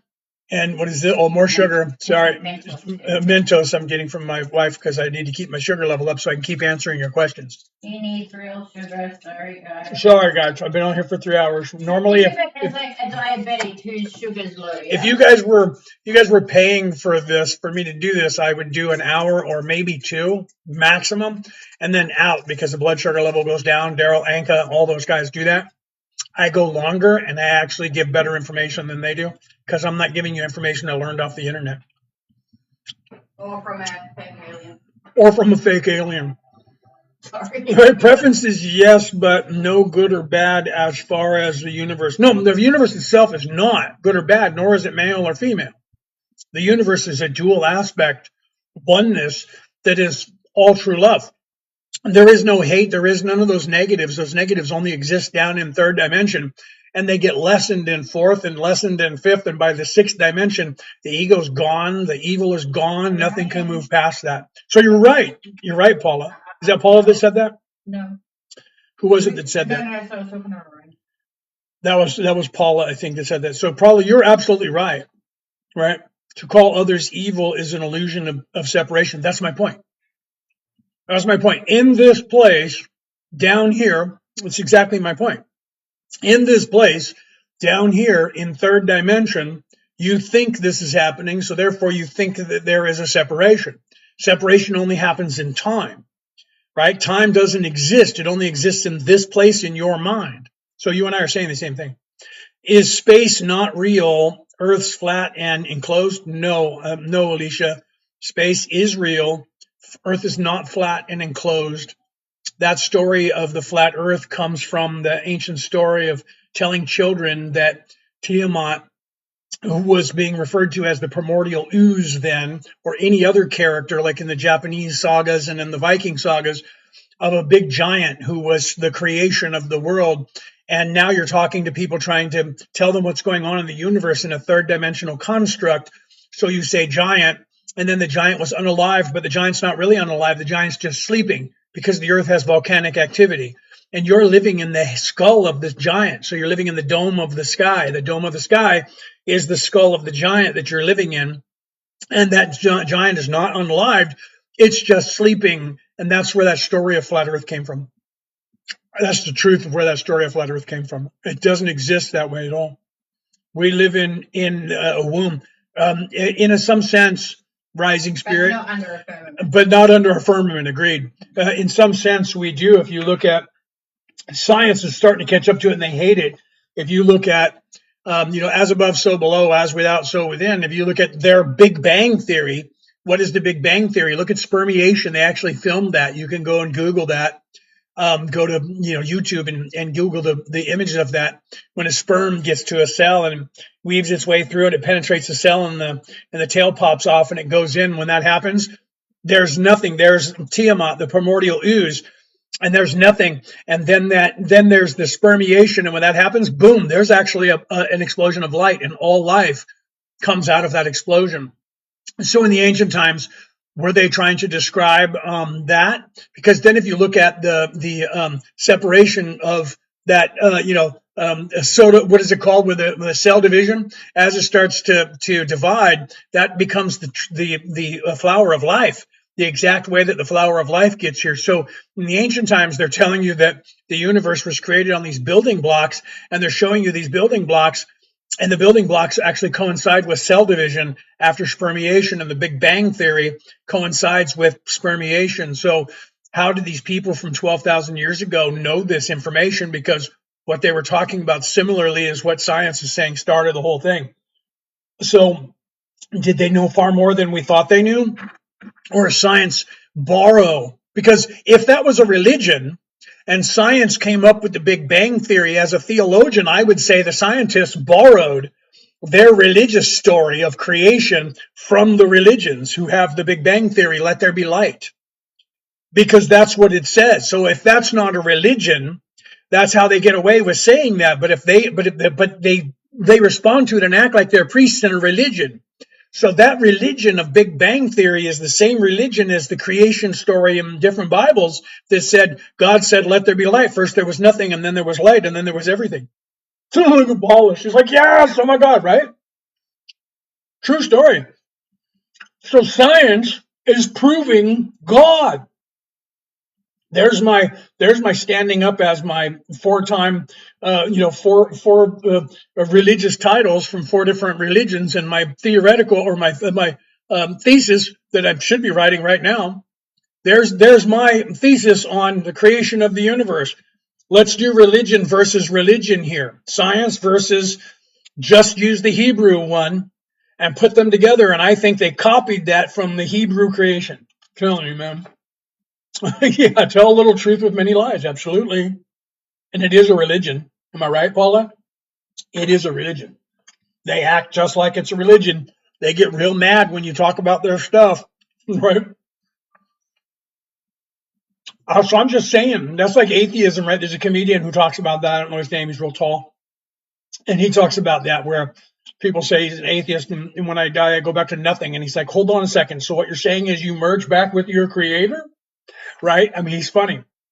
And so he's going, so he compares atheism and Christianity, and he's like, so you say there is nothing, and you can't prove it, you can't see it, you can't taste it, you can't smell it, and then the creation of a God, you can't prove it, you can't see it, you can't taste it, you can't smell it. I say God, you say nothingness, and then when you die, what happens? And the guy says, nothing happens, and I go back to my to nothing, and he's like, wait, so you merge with your creator? I loved that. That was great. Right. So, what is manic behavior? Is that real? Yeah, it has to do with all of that has to do with what I talked about 3 hours ago when I started. It has to do with what's going on in your brain because of your nutrition. Okay. If you don't have the right nutrients in your brain, this goes back to your body as the temple. If you don't have the right nutrition in your body can't survive properly. If you look into this, there's a guy, his name is Michael Nehls, and it's Nehls. He's a German doctor. He just wrote a book, and he was on Tucker Carlson interviewed him 3 days ago. Okay, 3 or 4 days ago, Tucker Carlson interviewed him. He's a scientist who wrote a book. They tried to cancel him between 2020 and 2024. He's a doctor, has a PhD, and he wrote a book that just came out this year. You should take a look at the book. He talks about the neurogenesis of our brain and how they've discovered that your hippocampus in your brain on normal, especially if you live in the United States, but normal for humans on this planet shrinks by 24% from the time you were born until the time that you pass away. Okay. And that doesn't necessarily have to happen. If it wouldn't happen if you had the right nutrients that you were putting into your body that were feeding your brain. And then if you were actually feeding your brain by, learning things and, making your brain work. Okay, treating your body like a temple. There are certain things that you need to have in your body. We talked about this early on. So once the podcast is over, you should look for it. It'll be up either today or tomorrow on the MP3 version, or on YouTube under my name, or on Facebook under my name. And go back to the beginning and listen to what I was talking about. So the right vitamins and minerals that you consume will expand your consciousness and keep your brain from shrinking. And actually, your brain will actually get a little bit larger. You have room in here. Your head gets bigger. You have a little bit of room. Your IQ goes up. Your consciousness goes up. It doesn't stay in the place where you're at, and you actually get smarter. And when you do that, your veiling gets unpierced, and you start not being fooled by their lies. Okay. So schizophrenia is most of the time the schizophrenia is people believing that the ego, the conscience, and the thinking mind are three different personalities, and they give them names. Your ego will grab one of those. Your ego wants you to listen to it. Some of the stuff, and here's the part that I lose people and they get really mad at me. Some of the stuff where you're hearing different voices in your head, you've been stuck here on this earth for a very long time, and you're getting what's called a squelch. If you know anything about broadcasting, like a citizen band radio or broadcasting and television in different hertz and radios in different hertz, if you get too close to one, you're at a certain frequency. If you get too close to another frequency, they start to bleed over into one another. Okay, some of the stuff that's schizophrenia is in fact just you from a different life that you're unaware of, and you're actually able to actually communicate with that person, and you think you're cuckoo, and you think that person is real, and you're manifesting that person in front of you because you remember when you were that person in a different life. So some of you, I might get you mad at me now and you won't believe me, but I've taught people that through meditation. I've done this. I've been teaching this for 30 years. I just haven't written a book about it and don't have a PhD on it. But if you, through meditation, raise your vibration to that place of meditation where the thinking mind and the ego is not as apparent and they're quieter, that's quieting the mind. If you do that, you can then quiet those voices that are in your head and control them. and I've worked with people in meditation, teaching them meditation techniques and breathing techniques, and literally without medication, that schizophrenia stops. Okay, not 100% of the time, but some of those people are really lost and they don't want it to stop. It's just like when people say, "I'm possessed by a demon." You can't be possessed by a demon unless you want to be, and most of the time, you're not really possessed by a demon. It's just your ego taking on the persona of that demon, playing that character for you. If Paula's still here, she'd probably agree with me, right? So you have nothing then, right? I'm not sure what that is saying. You're saying excuses, right? Yeah. See, Paula's like, yep, I do. So it's you because it doesn't really exist. This entire universe doesn't exist. You don't exist in the universe. It exists in you only. So these things are all in your head. You just have to learn how to control that and get around that. So it's not excuses, if that's what you're talking about, Barbarian. Excuses for schizophrenia. Yeah, if it's it's not. Can't prove it. Even when Yeah. they have if they give them acid trips and things that make Yes. them more high in your enlightenment, it calms them down. Yeah. So yes, bipolar is the same. Here's an example. Like, I don't know if you can hear a book in the background. Raising your vibration. They can give you medication that raises your vibration and quiets that. Here's an example. That guy, Michael Nels, that I was telling you about, the German doctor who just wrote a book about this, you can look him up. He actually said that looking at the human body and giving it the right nutrients changes the brain composition and makes your brain stronger, less likely to have these emotional problems that we have in these mental issues. He was looking at people who had bipolar disorder and other disorders that they were giving lithium to, and he started studying back in the like early 2000s, and he started talking about it in 2020, and now he just wrote another book. We talked about it in 2020 on one book, and he just wrote another book. I don't know how many books he's written, but you can look him up. He just did a video like 2 days ago on Tucker Carlson. I just watched it today, and I'm probably going to be looking up his book, if not buying it, or at least listening to him speak more. So he was looking into lithium, and when they gave lithium to patients who have these issues, it would lower the issues, but the problem was they were giving them far too much lithium, and eventually the lithium would end up unaliving you if you kept taking the doses. It made it worse. So he started looking into lowering the amount of lithium from this 3,000 milligrams a day pills that they're giving people down to 4 milligrams a day, working with patients that have Alzheimer's and dementia, giving them 4 milligrams of this specific lithium each day stops the onset of Alzheimer's and dementia. It also stops bipolar symptoms.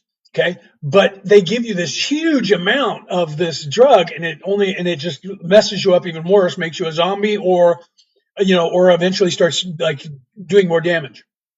Lowering the dose, controlling the dose, makes all that stuff go away. So most of the problems are not a disorder. They're literally your body not having the right nutrients in the right amounts that are causing more of these problems. Now, I'm not a doctor. I'm just quoting to you what a doctor said on an interview and wrote a book about. Okay, so you can take a look at that. And right now, they tried to cancel him because he was telling you things between 2020 and 2024 that have to do with that hydroxy thing.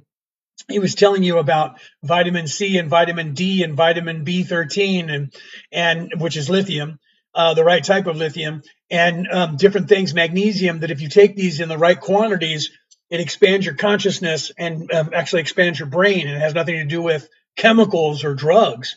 It's just foods that we eat that we're not eating like we used to eat, and taking in the right kinds of minerals that we used to be taking in when our population was less, and now we're not doing it, and they're taking it out of our foods and not recommending it, and lowering that, like cholesterols, good cholesterols, and things like that, taking the sodium out of things or the lithium out of things and giving us a different lithium, like a lithium, lithium phosphate instead of the right one, or a lithium sulfate instead of the right one.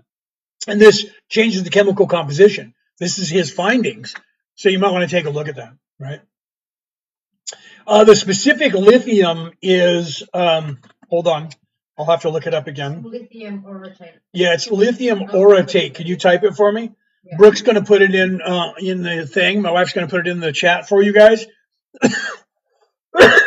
He says between 1 milligram and 4 milligrams a day of this in your diet, as long as you're also taking in magnesium and vitamin C, vitamin D3 from the sun or pills, and taking something else. You'll have to watch the video or read his book. That lithium, you can get it in a pill form, and if you're taking that, he claims. Now, I'm not a PhD, I'm not a doctor. I'm just going by what a doctor has said on an interview and in his book, that will change, and your hippocampus will actually start expanding the way it's supposed to, and you'll actually have better cognitive abilities. And instead of them putting you to sleep the way they are now, get fluoride out of your diet, no fluoride in your water, or no aluminum in your deodorant, or fluoride in your deodorant or stuff. Get that out of your diet and start eating properly with the right fish oils, right? And getting the right cholesterols and getting magnesium and getting vitamin C and vitamin D. He says this is going to expand your brain and put your brain back on track. And, he said that the average human currently, their hippocampus in their brain shrinks 24% from birth to the time that they pass away. 24%. Just the hippocampus alone is shrinking. Okay, this is causing your cognitive abilities to become less, and you become demented. The smaller your hippocampus, the higher your chances. These are his words, not mine. The higher your chances for dementia or Alzheimer's. And if your hippocampus gets to a certain level of small, diminished, you will pass away from dementia or Alzheimer's. That's what he says. Now, I'm not the PhD, so don't start hating on me, guys. I'm just quoting a doctor who said this in a book, and I just watched a video of his. Okay, what's the name of the book? I don't remember the name of the book, but it was Tucker Carlson, and it was the Dr. Michael Nehls, Nehls, who was on there like 3 or 4 days ago on Tucker Carlson. So if you look up, go to YouTube. This is where I found it. I went to YouTube, typed in Tucker Carlson. He has two different things, one with his name and one with TCN because the Tucker Carlson Network. I went to his video, but you could look up Tucker Carlson and then look up, that guy's name, Michael Nehls, I think it is, Nehls. And then it'll come up. There's a video that was an interview that was about an hour and a half or something like that. Watch that. He shows you the book, tells you the name of the book in there. I looked it up, but I didn't take a picture of it, so I don't remember the name of the book, and I apologize for that. Okay. Michael, right? You know how to spell Michael. Michael, and his last name is Nehls, Nehh, if you're European or Australia, Nehls. And he is a doctor, PhD, and he wrote some books. I went to Amazon and typed in his name, and his book came up, right? Yeah, absolutely believe it. Yeah, me too. Because I already know I was listed as a chemist in the United States for 10 years. So when it comes to that, and my wife is studying to be she's going to get her like a botanist, and she's like a chemist back here. She just doesn't have the degree. Trust me, she knows what she's talking about when it comes to plants more than I do, chemistry wise. And her and I are we're a couple hippies. I don't have any hair on my head right now, but when I was younger, I would have long hair down to here, right? We take 20 or 30 pills a day of different nutrients that we take. And then we also make sure we eat properly and eat good foods, right? So we try to balance all of these things that we're supposed to have. Well, I also make Ormus. We make Ormus, and we take that as well. You guys should look into that. That's expensive unless you know how to make it. But I take Ormus. A couple of friends of mine make it, and it's really good as well. That also helps you to illuminate yourself, to raise your vibration. Meditate. Do the right things. Look at my book, The Reality About Reality, Returning to the Old Ways. Look in there. Learn about the Christ oil. Learn about your nutrition, right? We're life coaches. Brooke and I are both life coaches, spiritual life coaches, Reiki masters. We teach Defense Against the Dark Arts to teach you how to defend yourself against all this so you can have some time off and relief from all the negativity. We also are Reiki masters. So we teach Reiki 1, Reiki 2, Reiki 3. We also teach, I don't have the map up, but we also teach like every kind of psychic ability that you want. We teach that as well. I just don't know where I have the thing here. What is this? No, that's the one that's already up. So I don't have it, but we teach all the clairs. We teach every psychic ability. all you have to do is email us right here at merlinandmaeve@gmail.com. Tell us that you're interested in it. Make sure you put your handle from TikTok in there so we know who we're talking to, right? But you can find that stuff. How do you spell Ormus? It's actually spelled Ormes, Ormes, Ormes.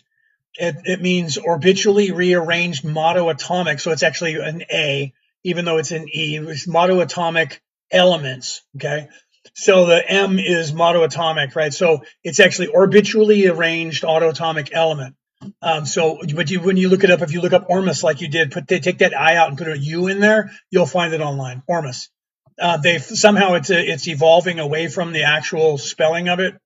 It's actually Ormes with an E, so it's MES is what it's been known. I make Cleopatra's milk, so I use the ancient Egyptian way of making it. Most people don't want to do it because it takes a long time.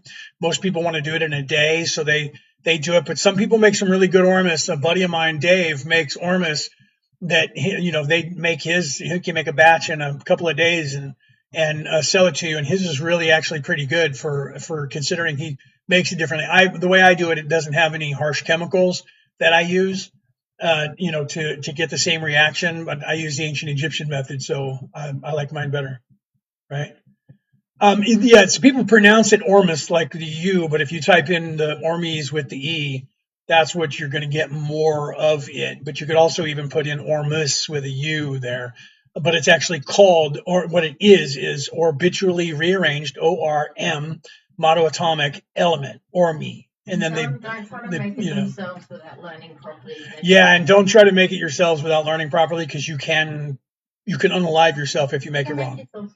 Or you can make yourself sick. Yeah, you could burn yourself. You could do damage, because most of the people out there are going to have you try and use some really harsh chemicals that if you inhale the fumes from it, it can harm you. You could die.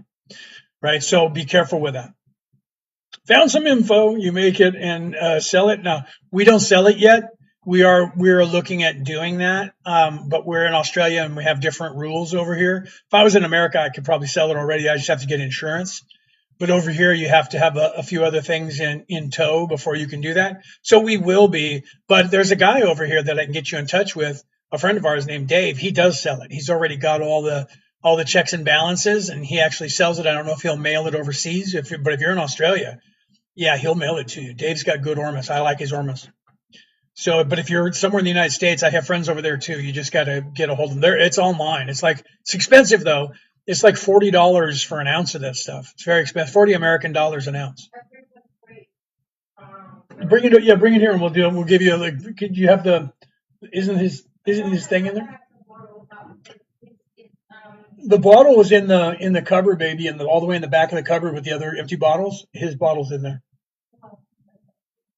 Oh, unless you threw it out. Okay. So she knows the name. If we can't show you Dave's stuff, that's here in Australia, New South Wales, Australia. He could post it. What is it? Yeah, we have his honey, so it's the same company, right? Yeah, bring that in. He also has honey it's got really good honey. We buy his honey too. He's a buddy of ours, and he makes good stuff. Yes, she is. Thank you, Jess. Jess says, your wife is absolutely amazing. You're truly blessed with her. I am in love with this woman, and I am truly blessed. She is so beautiful and such a great person, and her energy is rocking. I know, we're still in love after 10 million years. Yeah, right? 10 million years, yeah.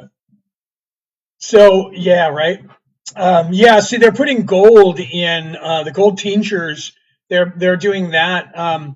I tell people be careful with that, but they're using that with the Ormus now, and they're doing that. A buddy of mine that's in America said that it was giving him all kinds of energy. He was doing the tabs that he would put on his tongue with Ormus and the gold in the bio nanoparticles. I haven't done it, but I hear it's really good. Yeah, Dave has really good honey. If you're in New South Wales, you should get Dave's honey. He's got a beef farms and stuff. She's trying to find it. We did have I got a bottle of Ormus from him. We were trading stuff, right? And so he gave us the Ormus, and we gave him some of our goods, because we also make jewelry and necklaces and earrings and rings and anklets and stuff like that. Her and I make a lot of stuff. And we sell things, but we haven't started selling the Ormus yet, or the colloidal silver, because I also make colloidal silver. but we haven't started making that to sell. In America, those would both be $40 an ounce for 1 ounce of colloidal silver, good stuff, not the fake stuff. And then same thing with the Ormus, whether I'm sending it to you dried or liquid, would be, yeah, North Carolina. There's people there you can look up. I have some friends in Arizona, some friends in Colorado that are selling stuff. So you might want to look around North Carolina. That my buddy who's in, I think he's in South Carolina, Natives. They're on there. He's actually online. He was online here on TikTok when I went live. I saw he was live on his on either on his podcast or talking on someone else's podcast. Yeah, you should look him up as well. So yeah, they're out there. You can look the stuff up in America. There's a lot of people in America selling it. I'm gonna take a bite of my cookie again. I apologize if I offend anyone here.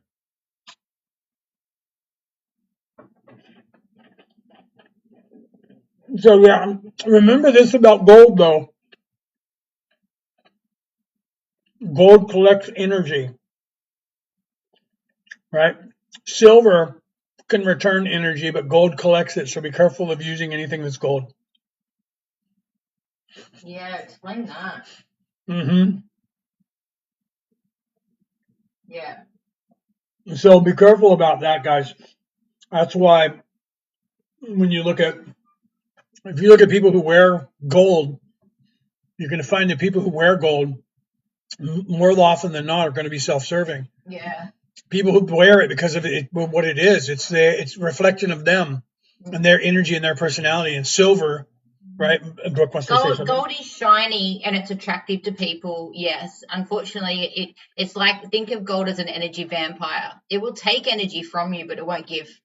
Silver actually can take but gives, and he'll tell you the story of why silver is important and better for you than what gold actually is. Yeah. Mm-hmm. Yeah. And you can even look this up in people, miners looking for gold. Silver encompasses gold in the world underground because silver keeps gold from pulling all the energy into itself. Silver repels it. Positive, negative, masculine, feminine. Okay. You look up in miners, they would say you mine until you find a silver vein, follow the silver vein, and the silver vein takes you to gold. Okay. Because gold can't exist without silver. They're opposites. In nature, gold is outwardly, it's shiny, like she was saying, and beautiful, but it draws all the energy in for its luster. Silver is a little more dank, right? But silver is lighter because you can give it energy and give it an intention, and it will return that energy to you. Like she was saying, gold is an energy vampire. So people who are energy vampires, they love gold because it's a solid, state aspect of themselves. It's a reflection of them. People who are in service to others generally gravitate towards the silver. Why? Because the silver is like them. So your personality, you kind of draw to you. But that doesn't mean that everybody who wears gold is self-serving, but you're going to find that the majority of them, if they got gold in their teeth and a bunch of gold chains, you're going to find that they're centered around themselves, right? So it's not like the other elements like copper, brass, or quartz. No. So gold is the anomaly. Like diamonds are kind of the same way. Diamonds are greedy, right? Diamonds are people who love diamonds and look at diamonds and they're precious, my precious. Remember that ring? It was gold, by the way. My precious, it was gold.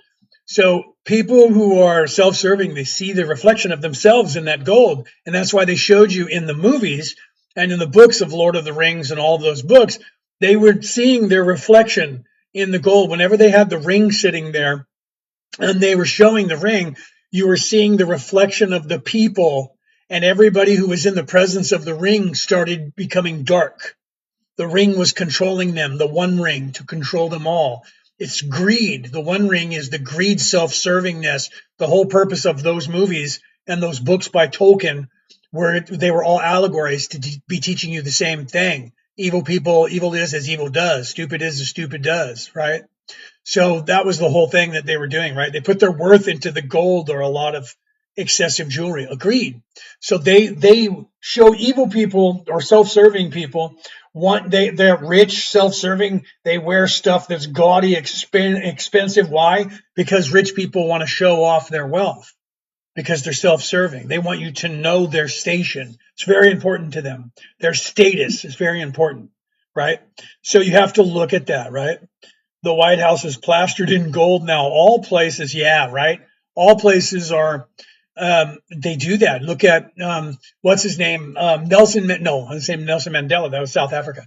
What's his name down in Central America in the 1990s? The drug lord that America went down there to get him. I can't think of his name right now. He had a gold toilet.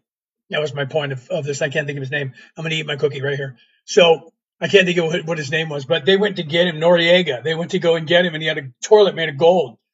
These people need to have this stuff to show you how important they are, how gaudy they are, gaudy rings and jewelry. And if they don't have that, they have cars, they have something that they're as a reflection of themselves to show you how important they are, right?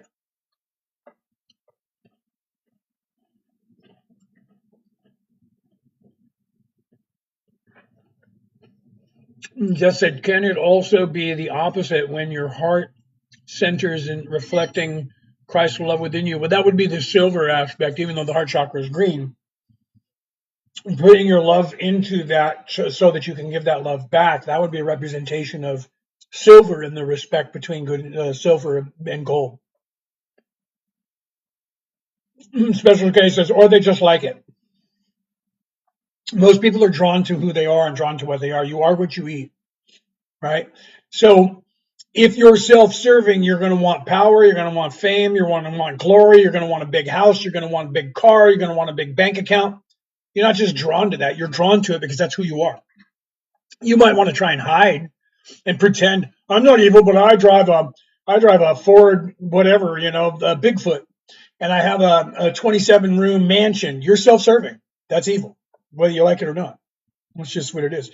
Copper is copper is another mineral that is great for you. Copper draws out impurities. You can have people put copper on and they turn green and stuff like that from it, and then over time that stops happening. Copper draws the impurities out, and weirdly, copper leaches water, leaches out materials out of copper, and that's what makes different elements like the turquoise. Turquoise is made from copper, leaching some of the copper elements out of the copper with water into other rocks, and that's where you get that crystal from. Those things go into that, and the color of that is determined by the properties that were leached out of the copper. So copper pulls out impurities, and so when you wear it, it will pull impurities out of your body. Copper's great. Copper's not self-serving. If they like gold and want something that's actually beneficial for you, pyrite. They call it fool's gold, but pyrite and citrine manifest abundance. Right. Pyrite is a beautiful. Well, Paula, the better term, Paula says, I see it as unhealed, not evil. The more proper term that you should use there, and I like your thinking though, and I like where you're going, is the unawake. Because they're not damaged. They're just further away from the light because they don't believe that there is anything besides this place. So you're right in your thinking, and I like the way you're going, but they're not actually damaged, but they are damaging themselves, right? Ooh, and what did God say? God said, "Let there be light." What is this? Pyrite. Oh yeah, here's some pyrite.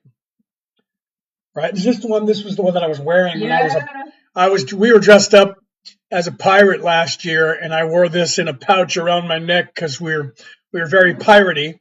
We were actually going to a party where it was a trivial game for her job, and we had all kinds of costumes, and we did costumes. All of us did. Mix pyrite with some beautiful pure citrine. Put them together with a little bit of love and intention. You'll learn that, and you can manifest things like. Yeah, I like unaware too, Paula, because they're closed off, very, very closed to their third eye, and so because of that, they have amnesia and they don't remember. So they're unaware of what's happening because they're unaware of the self or the next level of the self. I like that one too. I like that word. I think I like that word better.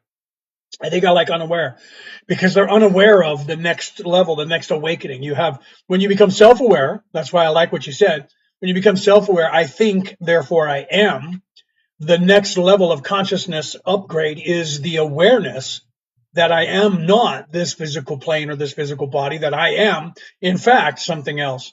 And what is that? That's what you have to discover. So I like that. Unaware is more accurate. I agree.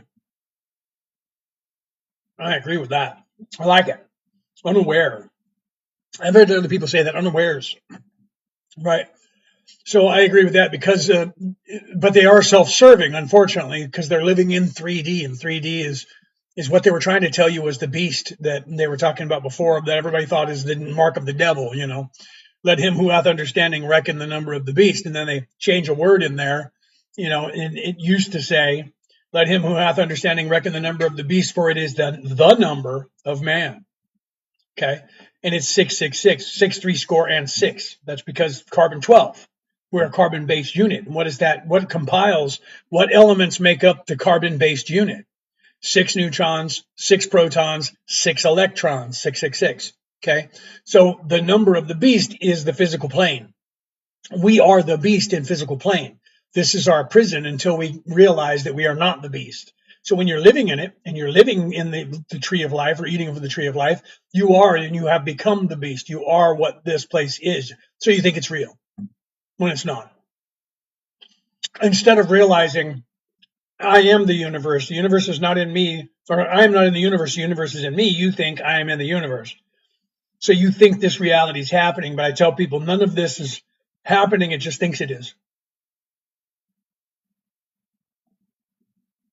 Yeah, put copper in your saltwater pool. Yeah, now that has good elements, right?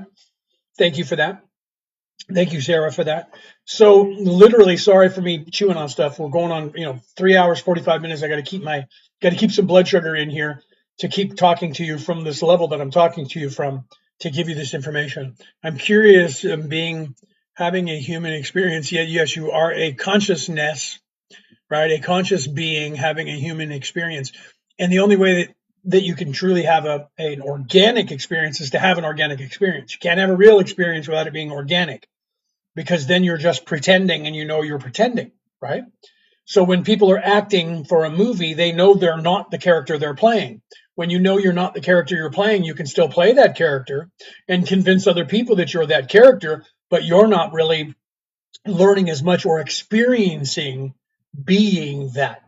That's why we shouldn't be saying that we're the human being, because truly we're in the place of doing. So we should be human doing. We are being what we're doing. So that's where they get that being from, the human being. And everyone says, what human? Well, hue, people don't realize what that word means when you break it down. The etymology of it should break down the etymology of human, right? Human being. Hue means energy. It means light. It means as God. Hue being energy to man, or energy and man being one. So there's your Trinity again in the very vernacular we use, right? People don't realize that. You just have to look at that. Is the book the revelations from two aspects? What is that? Ourselves and what is that word literally? The revelations, are you talking about revelations in the Bible? If you look at the revelations in the Bible as an allegory, like the allegory of the cave, the letters to the churches in that revelation are how to balance the chakras. You just don't realize that because the words don't sound like they're saying that, because it sounds like that the letters that came out of Patmos were yelling at the churches because they weren't doing things right and God was angry. And it was actually in code, so that when they handed it to the jailers and said, please give this to the disciples over there, that the jailers would read it and go, oh, he's kicking their butt because their churches aren't doing what they're supposed to do. And it was written in code. So when you translate that, my buddy McGalvery, what's his first name? I can't think of his first name right now. I can see his face. Rodney. Rodney would kill me if he realized I forgot his name. Rodney McGalvery, I can look him up. He just published a book where he talks about that too, that the letters to the churches are balancing the chakras. I talked about that in my book. The letters to the churches, I talk about it on my podcast for like 5 years. The letters to the churches are balancing the chakras and how to balance the chakras. You just have to realize that the revelation, the word revelation doesn't mean the end times. Revelation means enlightenment. You need to realize that too. So people think the book of Revelation means the end of the world. It doesn't. It means the illumination. And what happens if you stay living in the flesh. That's all that means. Yeah. People don't realize that.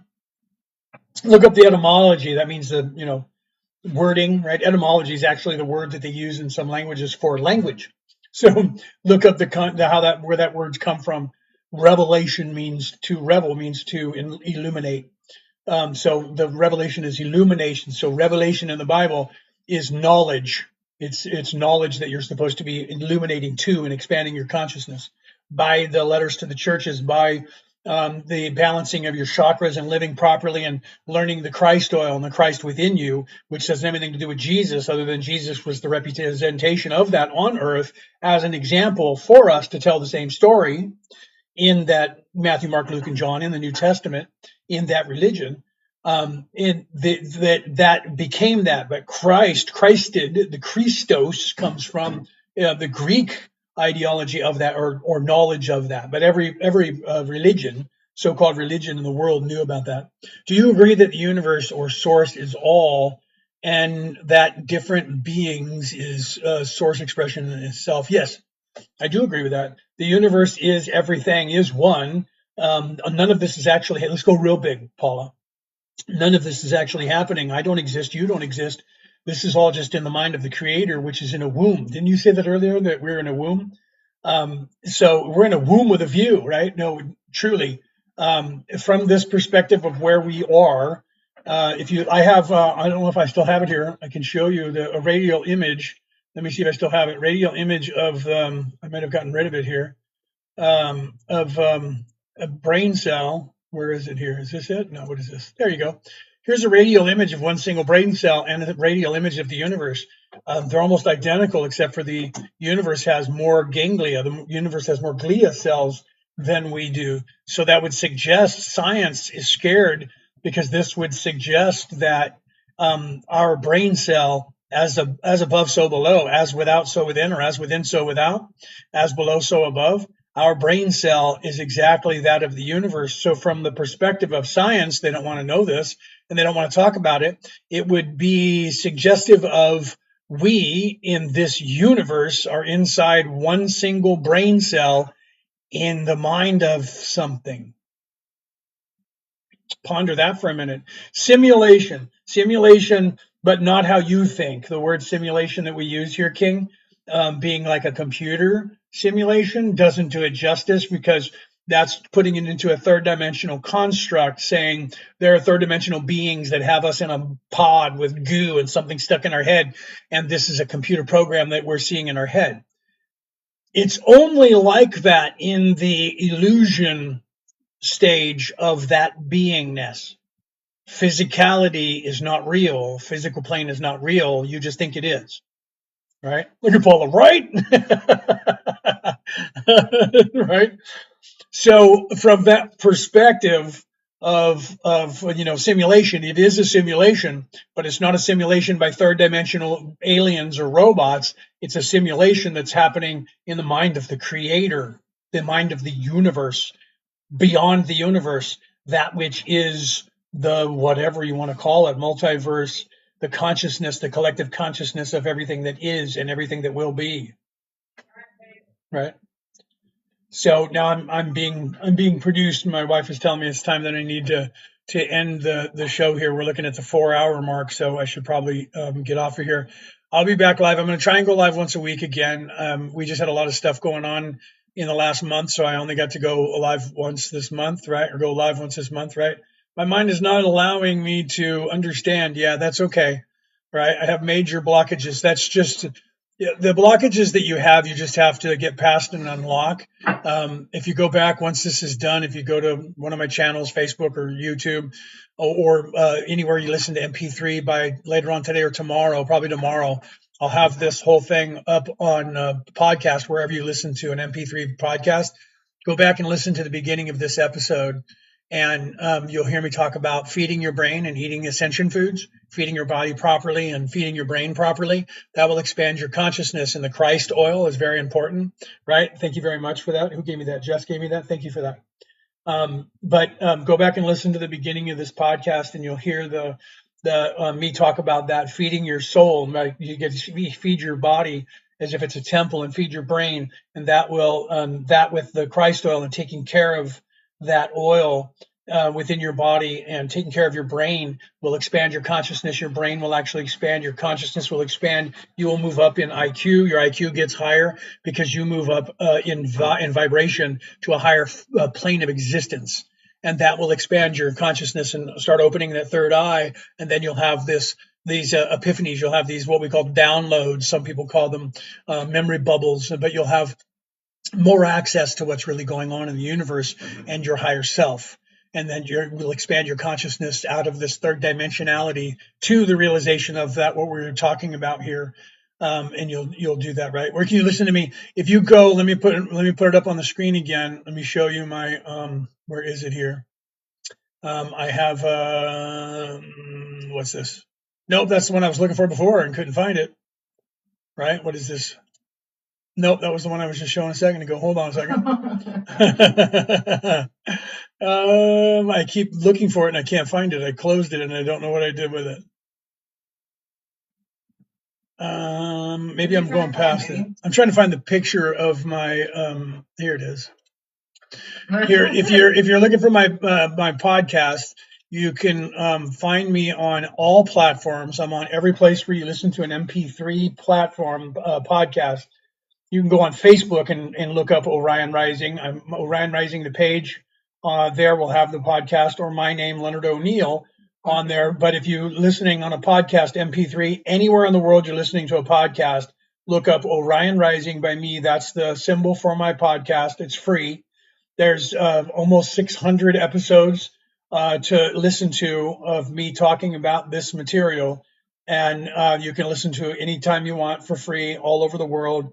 And you just said, tell your wife thank you too. That's right, my wife. I love her very much. You're welcome. She said, you're welcome.